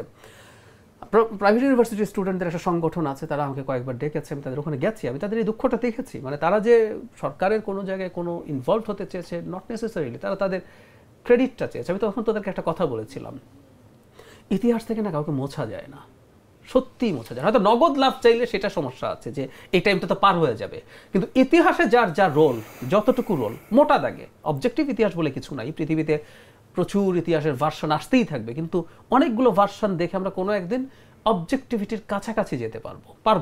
সেদিন এই প্রাইভেট ইউনিভার্সিটির এদের ক্রেডিটের কথা, সেদিন কে কে অনেক এক্সাজারেটেড জিনিস ক্লেম করছে, সব কাটছাট হয়ে যাবে। আজকে দেখুন না, আমরা শেখ মুজিবুর রহমানকে যাবতীয় এই পোস্ট 5 অগাস্ট বসে শেখ মুজিবকেই আমাদের বলতে হবে। আপনি তো মুক্তির গান ডকুমেন্টারিতে রিয়েল ফুটেজ আছে যেখানে মুক্তিযোদ্ধারা যুদ্ধে যাওয়ার আগে তোমার নেতা আমার নেতা শেখ মুজিব বলছে, আপনি মুজিবকে মুছতে পারবেন না। উনি ছিলেন না, উনি স্বাধীনতা চেয়েছেন কিনা সেটাও প্রশ্ন আছে, উনি শেষ পর্যন্ত পাকিস্তানের প্রধানমন্ত্রী হতে চেয়েছেন, কিন্তু তার নামেই মুক্তিযুদ্ধ হয়েছে। তো আমরা এখন কি আলাপ করছি, আমাদের ফাউন্ডিং ফাদার্স আছে, কিন্তু এর মধ্যেও আমেরিকা যেমন ফাউন্ডিং ফাদারদের মধ্যে ওয়াশিংটনকে আলাদা করা হয়, আমরা মুজিবকে আলাদা করি। তো ইতিহাসে জায়গা থাকবে, মুজিবের স্কাল্পচার ভাঙুক, 32 নম্বর ভাঙুক, এটা থেকেই যাবে। ঠিক একইভাবে আমাদের এই সময়েও কিন্তু একই ক্ষেত্রে জিয়াউর রহমানকেও আমরা মনে রাখবো, কারণ তিনি স্বাধীনতার ঘোষণা দিয়েছিলেন। প্রত্যেকের ইতিহাসে যার যতটুকু প্রাপ্য দিতে হবে। এখন প্রশ্ন হচ্ছে কেন প্রাইভেট ইউনিভার্সিটির দিকে সরানো হলো। আবারও একটু অপ্রিয় হলেও কথাটা বলে ফেলি, আমি 1 বছর পর বলাই উচিত। আবারও সোশিও ইকোনমিক ক্লাস, আমি ধারণা করি এদের যে সোশিও ইকোনমিক ক্লাস আছে তারা is more influential and more powerful. তাদেরকে যদি মেইন স্ট্রিমে আনা হয়, এইদিকে যে নেতৃত্ব ছিল সমন্বয়কদের, তারা যে প্রভাব তৈরি করেছেন এবং সেই প্রভাবের কিন্তু কিছু নগদ লাভ, আমি এটাকে খারাপ অর্থে বলছি না, তারা নিয়েছেন। তাদের কেউ উপদেষ্টা হয়েছেন, অনেকে মন্ত্রণালয়ে ফর্মালি অ্যাপয়েন্টেড হয়েছেন, আবার অনেকে মন্ত্রণালয়ের বাইরে থেকেও নানা রকম প্রভাব বিস্তার করেছেন। যখনই এরা ইনভলভড হবে, যেহেতু তাদের socio economic class is higher in many of the average যদি বলি, সেই ক্ষেত্রে হয়তো তারা অনেকে ভয় পেয়েছেন যে এরা যদি আসে তাদের প্রভাব আমাদের চাইতে বেড়ে যায়। পাবলিক ইউনিভার্সিটির যারা সমন্বয়ক ছিলেন তারা ভয় পেয়েছেন, তাদের একটা অংশ, সবার কথা বলছি না, যে এরা যদি আসে তাহলে আমাদের স্টেক কমে যেতে পারে, এবং তারা যেহেতু প্রভাবশালী পরিবারের সন্তান বেশিরভাগ ক্ষেত্রেই, তাদের এই ভীতি, সচেতনভাবেই তাদেরকে আলাদা করে রাখা হয়েছে। নিশ্চিতভাবেই আমি সেটা মনে করি, না হলে তার কোনো কারণ হতে পারে না। আমি তাদের সাথে যখন বসেছি তারা বলছেন যে আমরা আসলে কিছু চাইনি, আমরা একটা স্বীকৃতি চেয়েছি। এমনকি তাদের 23 জন শহীদদের সংখ্যা অনেক বড় একটা সংখ্যা তাদের আছে, তারপরও তারা সেই অর্থে তো রেকগনিশন পাননি। তো এটা পরিকল্পিতভাবে করা হয়েছে বলেই আমি মনে করি। রদ্দু স্যার, জাহেদ ভাইয়ের কথার সূত্র ধরে আমি বলি, সেটা হচ্ছে যে উনি তো ওনার একটা কথা বললেন যে প্রাইভেট ইউনিভার্সিটি পরিকল্পিতভাবে বঞ্চিত করা হয়েছে বিভিন্নভাবে। আমার আর একটা প্রশ্ন, সেটা হচ্ছে যে আপনারা দল গঠনের পরে কেন এখনও সরকারের বিভিন্ন জায়গায় ছাত্র প্রতিনিধি থাকবে মন্ত্রণালয়, এই বিষয়টা আপনারা মানে মনে করেন না যে এটা কনফ্লিক্ট অফ ইন্টারেস্ট? এটা তো এই ছাত্র প্রতিনিধি বিভিন্ন মন্ত্রণালয়ের বিভিন্ন কমিটিতে এটা তো অনেক আগেই মানে অনভ্যুত্থানের পরপরই করা হয়েছে। হ্যাঁ, তো এখন তো আপনাদের দল গঠন করেছে। এরা যারা ছাত্র প্রতিনিধি বিভিন্ন মন্ত্রণালয়ে আছে, এরা তো কেউ মানে সবাই যে এনসিপি করে বা কেউই এনসিপি করে এরকম কেউ কিন্তু নাই। এখন এটা হয়েছে যে ছাত্রদের যে কোনো কিছু হলে এটা এনসিপির উপরে এসে বা প্রশ্নটা এসে পড়ে। তো সেইখানে আমি মনে করি যে এখন এই মানে আমাদের মন্ত্রণালয় সহ সরকারের অনেক কিছুই রিভিজিট করা দরকার আছে। তো এটা গত 1 বছর হয়েছে, আমরা তো বহু জিনিস নিয়ে। আপনাদের কি কোনো স্ট্যান্ড আছে এই ইস্যুতে দলের? আমরা চাই যে ছাত্ররা এখন মানে এই ব্যাপারে হয়তো দল ওইভাবে মন্তব্য করে নাই যে ছাত্ররা ওখানে থাকবে কি বের হয়ে আসবে, কিন্তু যতটুকু যা আছে যদি কারো বিরুদ্ধে বিতর্ক না থাকে তাহলে সে থাকতে পারে, কিন্তু যারা যেমন ওই যে একটা ছেলে বিতর্ক থাকুক আর না থাকুক, তারা তো আপনাদের ছাত্র প্রতিনিধি। আমাদের ছাত্র প্রতিনিধি না, মানে তারা ছাত্র প্রতিনিধি, কিন্তু ছাত্র প্রতিনিধিকে লিড তো আপনাদের এখন যারা শীর্ষ নেতা তারাই দিয়েছিলেন, এবং তাদের কাছ থেকে নাম নিয়ে হয়তো বা ইউনূস সরকার বিভিন্ন জায়গায় বসিয়েছে। তো আপনাদের সাথে তো তাদের একটা সম্পর্ক আছে, অন্য দলের সাথে তো নেই। কিন্তু কোনো দল যদি বলে যে ওদেরকে কেন রাখছেন, এটা আপনাদের সাথে যেহেতু একটা সম্পৃক্ততা আছে, এক ধরনের কনফ্লিক্ট অফ ইন্টারেস্ট আছে কিনা, হয় কিনা?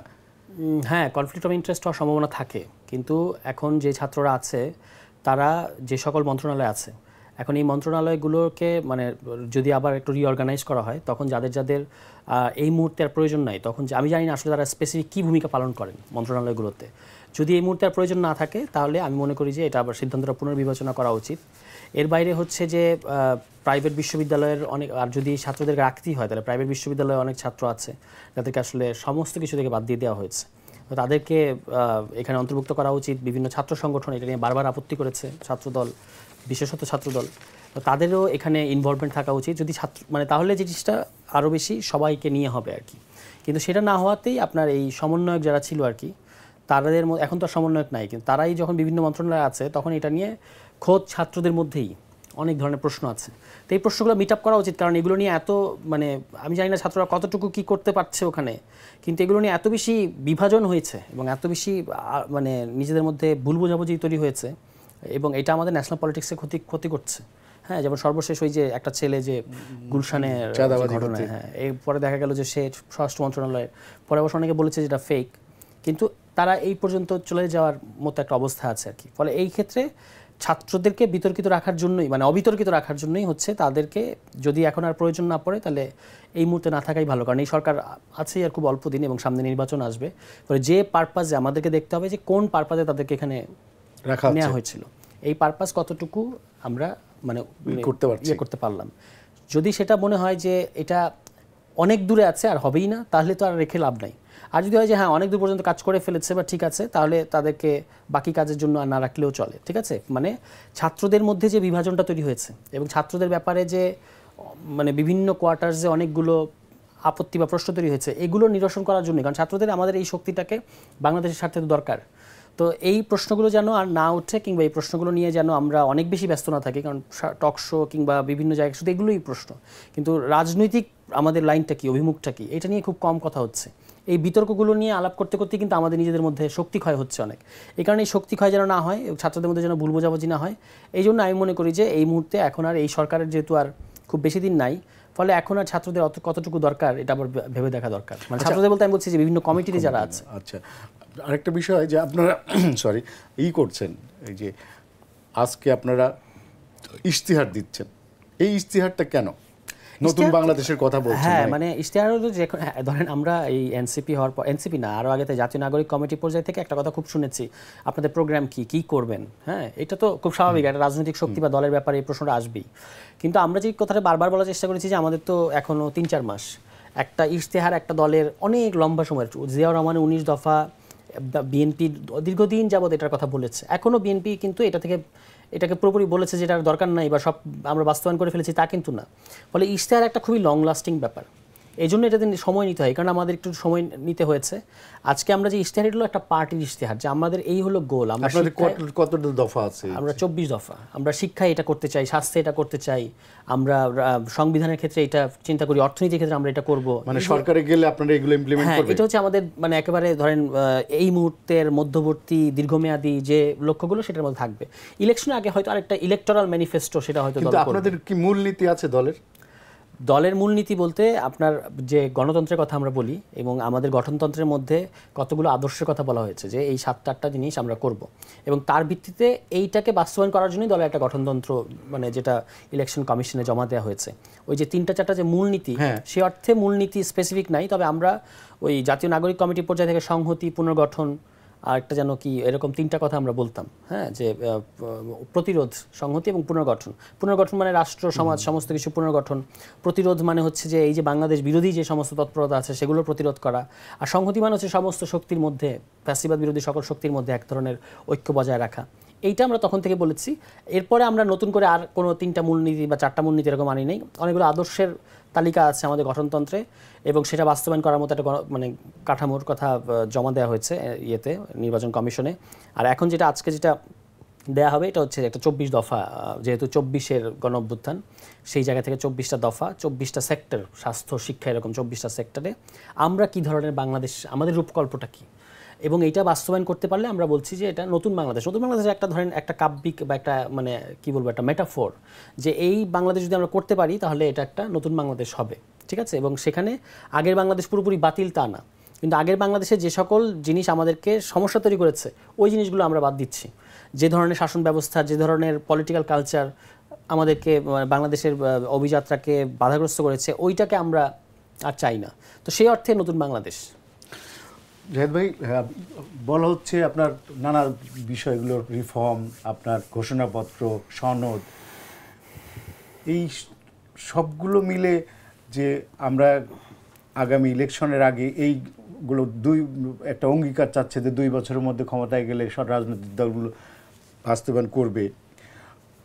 এনসিপি চাচ্ছে কিছু বিষয়গুলো আপনার সংবিধানে অন্তর্ভুক্ত করার জন্য, কোনো রাজনৈতিক দল চায় না। আবার কিছু বিষয় নিয়ে আসছে, পিআর নিয়ে নানা রকমের কথাবার্তা হচ্ছে। কিছু রাজনৈতিক দল তো বলছে পিআর ছাড়া ইলেকশনে যাব না। এই যে সবগুলো যে আমরা নতুন বন্দোবস্তের কথা আমরা বলছি, এগুলোর যে রাতারাতি করা কতখানি মানে সম্ভব বলে আপনি মনে করেন? রাতারাতি সম্ভব না আসলে, অন্তত আমাদের যে জিনিসগুলো একমত হয়েছি এখন ওই একমত হওয়া নিয়েও প্রবলেম আছে। আমি একটা আলাপ করছি, যেমন ধরুন জুলাই সনদটা শেষ পর্যন্ত যেভাবে হচ্ছে এটা সুন্দর হয়নি। সুন্দর হয়নি মানে হচ্ছে নোট অফ ডিসেন্ট সহ একটা জুলাই সনদ আমার কাছে ভালো লাগে না। খবরের কাগজে লিখছেন। জি, মানে আমি কি হবে, আমার যেটা এক্সপেকটেশন ছিল যত বেশি সম্ভব আমরা একমত হব, কিন্তু যতটুকু তো একমত হয়েছি ওর মধ্যে নোট অফ ডিসেন্ট ছাড়া হওয়া। কারণ হলো কি জানেন, বিএনপি যেগুলো তো নোট অফ ডিসেন্ট দিচ্ছে, বিএনপি তো পরে জাতিকে বলবে আমি তো এগুলো মানি নাই, সুতরাং এগুলো তার কার্যকর করার আসলে কোনো রকম কোনো দায়ও নাই, কোনো না দায় নাই। সে প্রকাশ্যে বদনাম হলেও সে কিন্তু বলছে, সে মিথ্যা কথা বলছে না যে আমি এখন মেনে নিলাম, পরে নির্বাচনের পর ভুলে যাব, যেটা আমাদের দেশের প্রবণতা ছিল। তো এটা ভালো হয় নাই। এখন সমস্যাটা অন্য জায়গায় হয়েছে, সেটা হলো আমি দেখছি যে এটাকে কিভাবে আমরা ইনকর্পোরেট করব। আইনের সংস্কার তো সব যেগুলোতে আমরা একমত হয়েছি অর্ডিন্যান্স জারি করতেই পারি। এটা অবিশ্বাস্য ব্যাপার হচ্ছে আমরা কনস্টিটিউশনের কোনো কিছু এখন আইনি বৈধতা বা আইনি প্রক্রিয়া কিভাবে যাবো আমার কাছে এটা বোধগম্য না। কনস্টিটিউশন হচ্ছে মাদার ল, আর সবগুলো সাবঅর্ডিনেটিং ল। আপনি একটা আইন করে বা একটা অধ্যাদেশ দিলেন যে আমরা সবাই একমত হচ্ছি সংবিধানে এগুলো করে বলে আপনি একটা আইন জারি করতে পারেন, পরে সেটা করতে হবে। আচ্ছা, আমি আর একটা পাল্টা প্রশ্ন করি, আপনি কেন এটার আইনি স্ট্রাকচার চাচ্ছেন? এখানে আমি তুষার একটা আলাপ করেন, আমার চোখে পড়েছে, ইন্টারেস্টিং। সেটা হচ্ছে ওনারা বরং সঠিক কথা বলেন যে ঠিক আছে আমরা একটা গণপরিষদ করে একটা নতুন সংবিধান করে করব। সেটা মানে আপনার কোনো অর্থে গণপরিষদ অথবা পার্লামেন্ট ছাড়া আপনি আসলে সাংবিধানিক সংস্কার করতে পারেন না, ফর গডস সেক। আচ্ছা, আপনি বলছেন বিএনপি যদি ক্ষমতায় আসেও করবে কিনা, নাম না তুলে বলছেন, এটা নিয়ে আপনার সন্দেহ হচ্ছে। তো আপনি যদি একটা অধ্যাদেশ করেন, কাগজে কলমে ধরে নিলাম সম্ভব, তো এই অধ্যাদেশ বিএনপিকে তো পার্লামেন্টে শেষে আইনে পরিণত করতে হবে, তাহলে ওইটা কেন গ্যারান্টি আপনি মনে করছেন? তত্ত্বাবধায়কের সময় 150 অধ্যাদেশ জারি হয়েছিল 1/11 কেয়ারটেকারের সময়, 48টা বা 47টাকে আওয়ামী লীগ আইনে পরিণত করেছে এবং ওগুলোও পরিবর্তন করেছে, অ্যাজ ইট ইজ রাখে নাই। It's your wish. এরপর যদি আপনি আইনে পরিণত না করেন ওই অধ্যাদেশগুলো কার্যকারিতা হারিয়ে ফেলবে। অধ্যাদেশের কার্যকারিতা হচ্ছে নেক্সট পার্লামেন্ট সেশন পর্যন্ত। এমনকি নির্বাচিত সরকারের সময় অধ্যাদেশ জারি হয় তাড়াহুড়ো থাকলে, কিন্তু নেক্সট সেশনে ওটা পাস হতে হবে, না হয় এটা আইন হবে না। তো কী রকম ভাবে এটা সম্ভব আমি আসলে নিজেই বুঝি না। তো এখন আসলে যেটা হয়েছে আমি মনে করি আমাদের যদ্দূর একমত হওয়া হয়েছে কনস্টিটিউশনাল রিফর্মও আমি বিশ্বাস করি এগুলো বিএনপি করবে, কারণ সে যেটা করবে না সেটা সে না করে দিচ্ছে, বদনাম হলেও না করছে। যেমন বিএনপি কিছু কথা তো খুবই লজিক্যাল আসলে, মানে আপনি আপার হাউস যদি ওই নারী সিটের মতো লোয়ার হাউসের সিটে করেন, আপার হাউসের আসলে যেই প্রয়োজন আমরা মনে করছিলাম হবে না। কমিশনগুলো সরালে যদি আপনি মনে করেন এক্সিকিউটিভের পাওয়ার কমে যায়, এটাও লজিক্যাল না। একটা মেনেছেন আপনি নির্বাচন কমিশন সরকারের প্রভাব ছাড়া, বাকিগুলো কি সরকারের পার্ট নাকি? দুদক কি সরকার নাকি? এটা স্ট্যাটুটরি হলেও দুদক একটা আলাদা কমিশন, এবং সে একদম নির্বাচন কমিশনগুলো যেরকম স্বাধীন সেভাবেই স্বাধীন। এটা আইনের মাধ্যমে হলো একই রকম স্বাধীনতা। নির্বাচন কমিশনের কমিশনারদেরকে সরকার চাইলে চাকরি খেতে পারে না, দুদকও ঠিক তাই। সুপ্রিম কোর্টের বিচারকদের যেই প্রসেসে জুডিশিয়াল কাউন্সিলের মাধ্যমে করতে হবে একই প্রসেসে। সো এটা তো সরকার না। কিন্তু বিএনপি দেখুন আমি এটা দেব না, বদনাম হচ্ছে, তার লজিকও সঠিক না, কিন্তু দিচ্ছে না। সেই জন্য আমি মনে করি যতটুকু সে অ্যাগ্রি করেছে এটা আসলে হবে।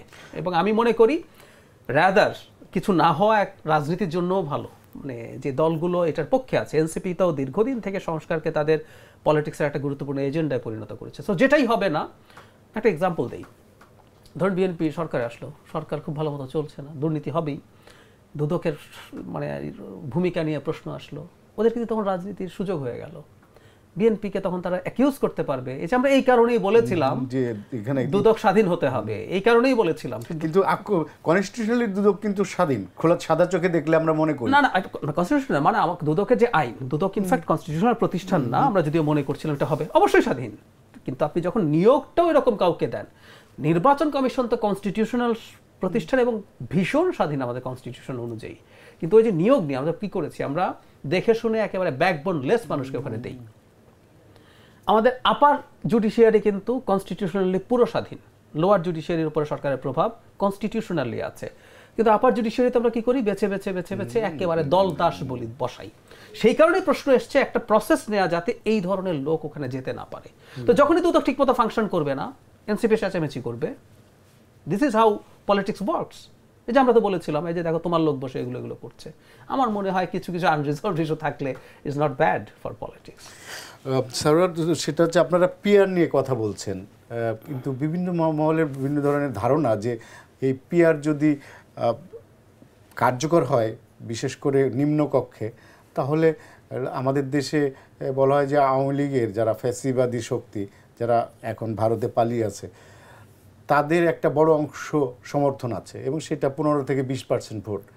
এবং যদি পিআর হয়, তাদের আবার পুনর্বাসনের এক ধরনের সুযোগ থাকে। তারা ধরেন সে আপনার মাধ্যমে আপনাকে সিলেক্ট করলো যে সারোয়ারের পার্টিটাকে আমরা সবাই ভোট দেবো, কিন্তু কেউ সারোয়ার জানলো, তার আর কেউ জানলো না, সে আপনি অনেক 20% ভোট পেলেন, আওয়ামী লীগের 20টা লোক আবার পার্লামেন্টে চলে আসলো।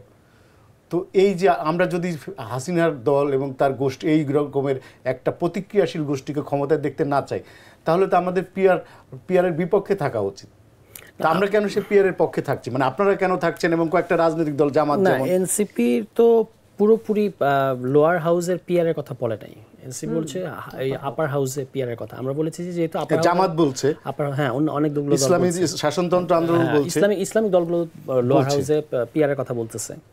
আমরা বলেছি যে যদি আপার হাউসের কথাটা যেহেতু এসছে এবার, এবং আপার হাউসটা খুব গুরুত্বপূর্ণ এজেন্ডা সংস্কারের, তা আপার হাউসটা যদি সংরক্ষিত মহিলা আসনের মতো হয়, তাহলে এটা কোনো কাজে আসবে না, শুধু শুধু টাকা খরচ নষ্ট হবে এবং বুদ্ধিজীবীরা করাপ্ট হবে।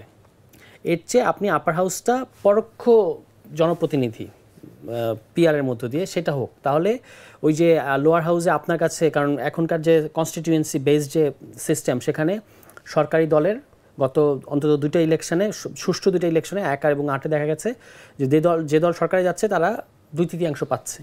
ফলে তারা যে কোনো ধরনের সংবিধান সংশোধনী করতে পারে, এই সুযোগ আমাদের সংবিধানে আছে। তাহলে এইটাকে আটকানোর জন্য বা এটাকে একটা চেক অ্যান্ড ব্যালেন্সের মধ্যে নেওয়ার জন্য আপার হাউসে আপনি প্রপোর্শনাল রিপ্রেজেন্টেশনের কথা, আমরা ওইটার পক্ষ নিয়েছি। এর বাইরে যারা পিআর চাচ্ছে, তাদের বিভিন্ন সমাবেশে আমাদের অনেকে হয়তো গেছেন সংহতি জানানোর জন্য, যে এটা একটা তাদের একটা গণতান্ত্রিক দাবি। কিন্তু আমি মনে করি যে এইটা পুরোপুরি পিআর করলে আমাদের স্টেট একদমই আনস্টেবল একটা জায়গায় চলে যাবে, মানে সরকারই আপনি ফর্ম করতে পারবেন না।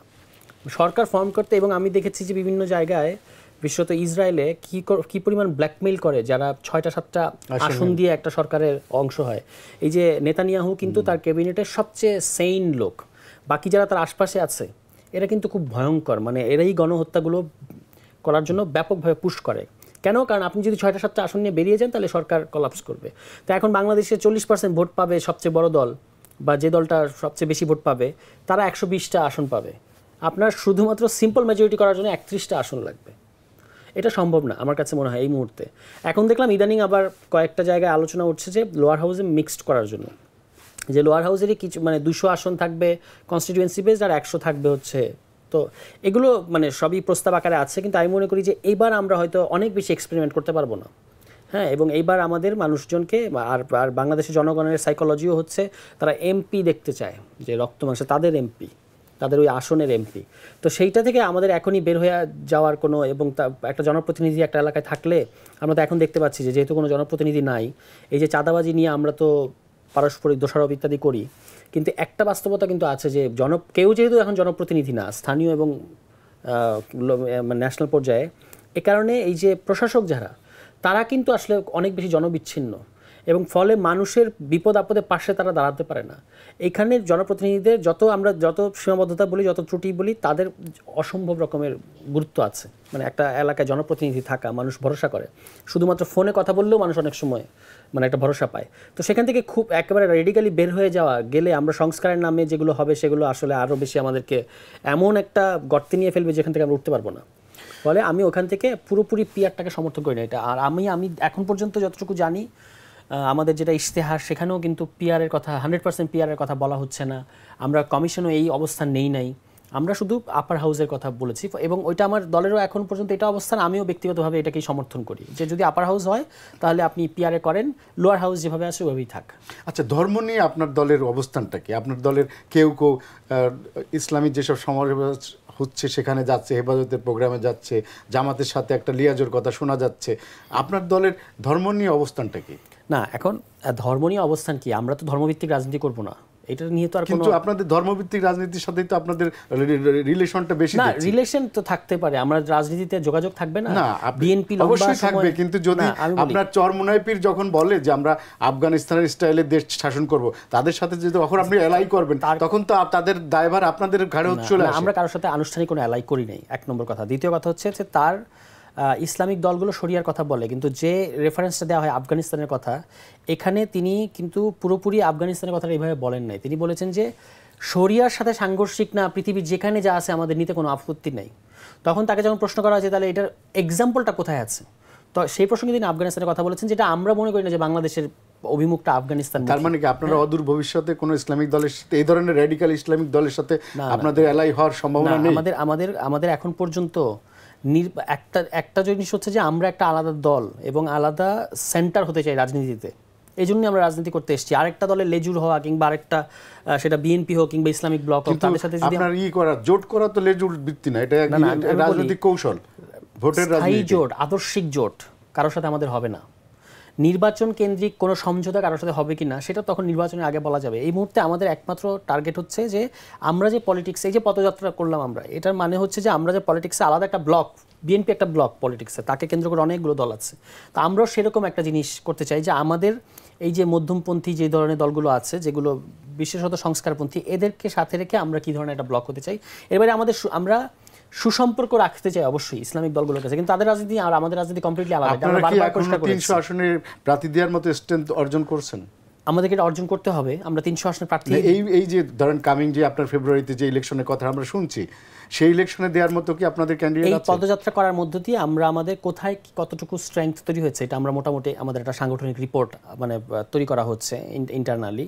এর বাইরে যেখানে যেখানে আমরা এখনো কোনো কেন্দ্রীয় নেতা কিংবা এমনকি ওই জেলা পর্যায়ের নেতাও নাই মানে সমীহ জায়গা তৈরি করার মতো, সেখানে কিন্তু ওইখানকার ইলেকশনের আগে ওখানকার অনেক গণ্যমান্য ব্যক্তি তারা মানে আমাদের দলের নমিনেশন চাই। আমি স্পেসিফিক আপনাকে জানতে চাচ্ছি, আপনারা কি মনে করেন যে 300 আসনের প্রার্থী দেওয়ার মতো স্ট্রেংথ আপনাদের হয়েছে?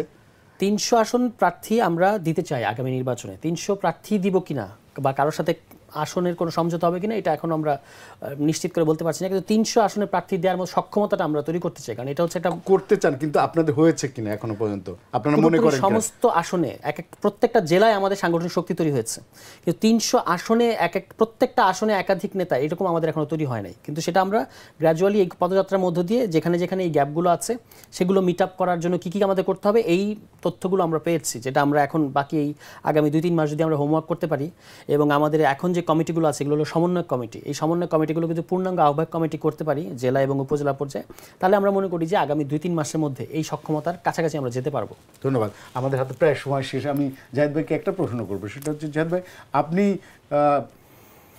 ইদানিং ভাইবা বোর্ডের কথা বলেন, বিসিএস, যে আপনি এটা কতদিন ধরে আছেন এখানে? আচ্ছা, আমি এনসিপির প্রার্থী পাওয়ার ব্যাপারে একটা ভালো খবর দিতে পারি, এটা নিশ্চয়ই তুষারও জানেন। আমি ধারণা করি বিএনপি নমিনেশন পাবে না, নিশ্চিত হয়ে যাবে যারা আগেই, এদের একটা অংশ এনসিপিতে যাবে এবং তাদের মধ্যে যদি পরিচ্ছন্ন প্রার্থী থাকে সাংগঠনিকভাবে সেটা এনসিপি অ্যাকসেপ্ট করতে কোনো সমস্যা নেই। সো তাদের প্রার্থী 300 সিটে পাওয়া খুব টাফ হবে বলে আমি মনে করি না। আচ্ছা, ব্যাপারটা একটু খোলাসা করা দরকার আছে। আমি এগুলো নিয়ে আসলে জবাব দিতে পছন্দ করি না, মানুষ এত না জেনে কথা বলে। মানে এটা একটা চাকরি কিনা, আমি কিভাবে চাকরি পেলাম, আমি আমার একটা প্রকাশ্য রাজনৈতিক অবস্থান আছে, এবং কেউ কেউ বলেন আমি একটা রাজনৈতিক দলে আছি। আমি একটা রাজনৈতিক দলে ছিলাম, আমি ওটা থেকে রিজাইন করেছি অনেকদিন। আরেকটা কনসেপশনও মানুষের ভিতরে আছে যে আপনি বিএনপি থেকে নমিনেশন নিয়ে ইলেকশন করবেন, এটাও না, একেবারেই না। আমি কোনো রাজনৈতিক দলে নেই, এটা হলো 1 নম্বর কথা। 2 নম্বর কথাটা হচ্ছে পিএসসির ভাইভা বোর্ডটা কীরকম হয়, ওখানে বোর্ডে 3 জন মেম্বার থাকেন। একজন হচ্ছে পিএসসির মেম্বার, উনি চিফ, তার সাথে একজন সার্ভিং আমলা থাকেন, একজন জয়েন্ট সেক্রেটারি বা একজন অ্যাডিশনাল সেক্রেটারি, তার সাথে একজন সোসাইটির যে কোনো একজন মানুষ যাকে তারা মনে করেন, তাদের কি ক্রাইটেরিয়া আছে আমি জানি না। আই গট দ্য কল, এর মধ্যে রিটায়ার্ড আমলা আছেন, এর মধ্যে ইউনিভার্সিটি টিচার্স আছেন, এর মধ্যে জার্নালিস্ট আছেন, এরকম বিভিন্ন রকম মানুষ আরেকজন মেম্বার থাকে। সো আমি ওই রকম একজন মেম্বার হিসাবে এখানে ইনক্লুডেড হয়েছি। এটা কোনো একটা স্পেসিফিক ডেতে আপনাকে জানানো হবে যে আপনি এদিন থাকতে পারবেন। এটা আমি 44 বিসিএস যেটা, সেটা নেওয়া হয়েছে, এখন 45th শুরু হয়েছে। আমি সম্ভবত ডিউরেশন যদি হিসাব করি এর মধ্যে 3-4 মাস হবে, 4 মাস হবে, কিন্তু এর মধ্যে আমি হয়তো 6 দিন পরীক্ষা নিয়েছি। এটা এরকম মানে বিফোর হাসিনা রেজিম নাকি আফটার হাসিনা রেজিমের বিফোর অফ দ্য প্রশ্নই আসে না, এরপর হয়েছে। এবং এটা কোনো ফিক্স, এটা কোনো চাকরি না, এটা যে কোনো একটা ডের ব্যাপারে হয়তো আপনাকে জানতে চাওয়া হবে যে আপনি কি ফ্রি আছেন কিনা ইত্যাদিতে, এবং আমার কি কি যোগ্যতা আছে। অনেকে প্রশ্ন করছেন, আমি আসলে জানি না, রাদার এই প্রশ্নটা পিএসসি কে জিজ্ঞেস করাই ভালো হবে, কিন্তু তারা যেভাবে ইন্টারপ্রিট করছে সেরকম আরেকটু একটু বলে রাখা ভালো। সেটা হচ্ছে যেহেতু আমার একটা বিশেষ রাজনীতির প্রতি আমার নেগেশন আছে, নেগেটিভ, আমি আইডেন্টিটি পলিটিক্সের বিরুদ্ধে মানুষ, এটা আমি প্রকাশ্য, এটা হিন্দুত্ববাদের নামে হোক, এটা ইসলামী রাজনীতির নামে হোক, আমি এটার বিরোধী। তো তারা কেউ আমি দেখেছি বলছেন যে এই ধরনের রাজনীতির মানুষকে আমি এক্সক্লুড করব কিনা। উত্তর হচ্ছে এরকম, ওখানে ভাইবা বোর্ডে কেউ গলায় তার পার্টির নাম টাম লিখে টিখে ঢোকে না আর কি, যদি পার্টি করেও থাকে। দ্বিতীয় কথাটা হচ্ছে ওখানে মানে যিনি বোর্ডের চেয়ারম্যান তিনি পিএসসি মেম্বার, কোনোভাবেই সম্ভব না আপনি আসলে কাউকে ইয়ে করবেন। এবং আমি একটা কথা বলে শেষ করব, এটা কথাগুলো যেহেতু উঠেই গেল, অসাধারণভাবে একটা কাজ এবার হচ্ছে এই বোর্ডগুলোতে, কোনোভাবেই কার জেলা কোনটা আপনি সেই তথ্য আসলে জিজ্ঞেস করতে স্ট্রিক্টলি পিএসসি, মানে শুরুতে একটা ব্রিফিং হয় সকালবেলা, পিএসসি যিনি চেয়ারম্যান স্ট্রিক্টলি নিষেধ করেন, এবং এটা মেনটেইনড হয় কার পলিটিক্যাল, এবং আপনি কোনো রকম কোনো পলিটিক্যাল ধরনের প্রশ্ন করে তার পলিটিক্যাল ইডিওলজির খোঁজ করার চেষ্টা করবেন, স্ট্রিক্টলি প্রহিবিটেড। এগুলো অসাধারণভাবে মেনটেইন হচ্ছে। আমি অন্তত ওখানে গিয়ে দেখলাম পোস্ট 5th অগস্ট এই জায়গাটায়, তাত্ত্বিকভাবে বলছি, ভেতরে আওয়ামী লীগ থাকা লোকজন, আওয়ামী লীগের সমর্থক তো এখনও আছে, তারা অনেকেই হয়তো জব পাবে, এবং পিএসসির যে উদ্দেশ্য যে তাকে তার যোগ্যতাটা নিরূপণ করা, সেটা একদম নিউট্রালি চেষ্টা হচ্ছে। ধন্যবাদ। আমাদের হাতে আর সময় নেই, আমি একটা প্রশ্ন আপনার কাছে করতে চাই যে ফেব্রুয়ারিতে ইলেকশন করলে আপনি কি নির্বাচনে অংশ নেবেন?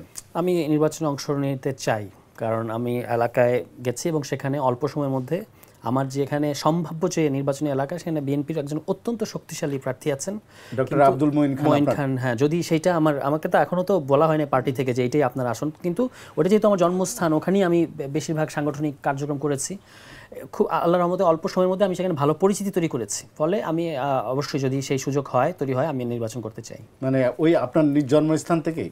প্রথমত ওটা আমার প্রেফারেন্স থাকবে, সিদ্ধান্ত তো আসলে দল নেবে, কিন্তু ওটা আমার প্রেফারেন্স থাকবে, আমি ওই আসন থেকে হয়তো নমিনেশন চাইবো। মানে নমিনেশন চাওয়া মানে তো আপনি মনে করবেন যে আপনি জিততে চান, বিজয়ী হতে চান। অফকোর্স আমি বিজয়ী। আপনি এই কয়েক মাসে তো অনেক কাজ করেছেন, আপনার কি মনে হয় যে আপনি নির্বাচনে ফেয়ার ইলেকশন হলে আপনি বিজয়ী হবেন? ফেয়ার ইলেকশন হলে, এবারে ইলেকশন যদিও আমি আবারও বলি যে বিএনপি যিনি প্রার্থী তিনি অত্যন্ত শক্তিশালী এবং অত্যন্ত জনপ্রিয় এলাকায়, এবং তাদের পারিবারিক ব্যাকগ্রাউন্ডও খুব ভালো সেখানে, এবং আমি কম্পারেটিভলি মানে একদমই নতুন প্রার্থী, কিন্তু এলাকায় এবার আমি যেটা দেখেছি যে ভোটের হিসাব নিকাশ অনেক বদলে গেছে। প্রচুর তরুণ ভোটার, নতুন ভোটার এসছে, তারা আসলে ওইভাবে এইসব মাথায় রেখে না, তাদের অন্য কতগুলো বিবেচনা থাকে। আর দ্বিতীয়ত হচ্ছে আপনার বিএনপির অভ্যন্তরীণ অনেক সংকট আছে ওই আসনে, স্পেসিফিক ওই আসন যদি বলি, তো সেটাও একটা সুযোগ। এবং আর বাকি হচ্ছে বিএনপির কিছু কর্মকাণ্ড এখানে মানুষজন পছন্দ করছে না, তো আমি তো অবশ্যই বিএনপির অপোনেন্ট হিসেবে এগুলোকে কাজে লাগিয়ে ওখানে রাজনীতি গড়ে তোলার চেষ্টা করছি। এবং আমি আশাবাদী। জাহিদ ভাই এবং সারোয়ার তুষার, আপনাদের দুজনকে ধন্যবাদ আমাদেরকে সময় দেওয়ার জন্য। দর্শক, প্যাট্রিয়ট লেন্সের এই পর্বের এখানেই শেষ করছি। আপনারা ভালো থাকবেন, সুস্থ থাকবেন। শুভ সন্ধ্যা।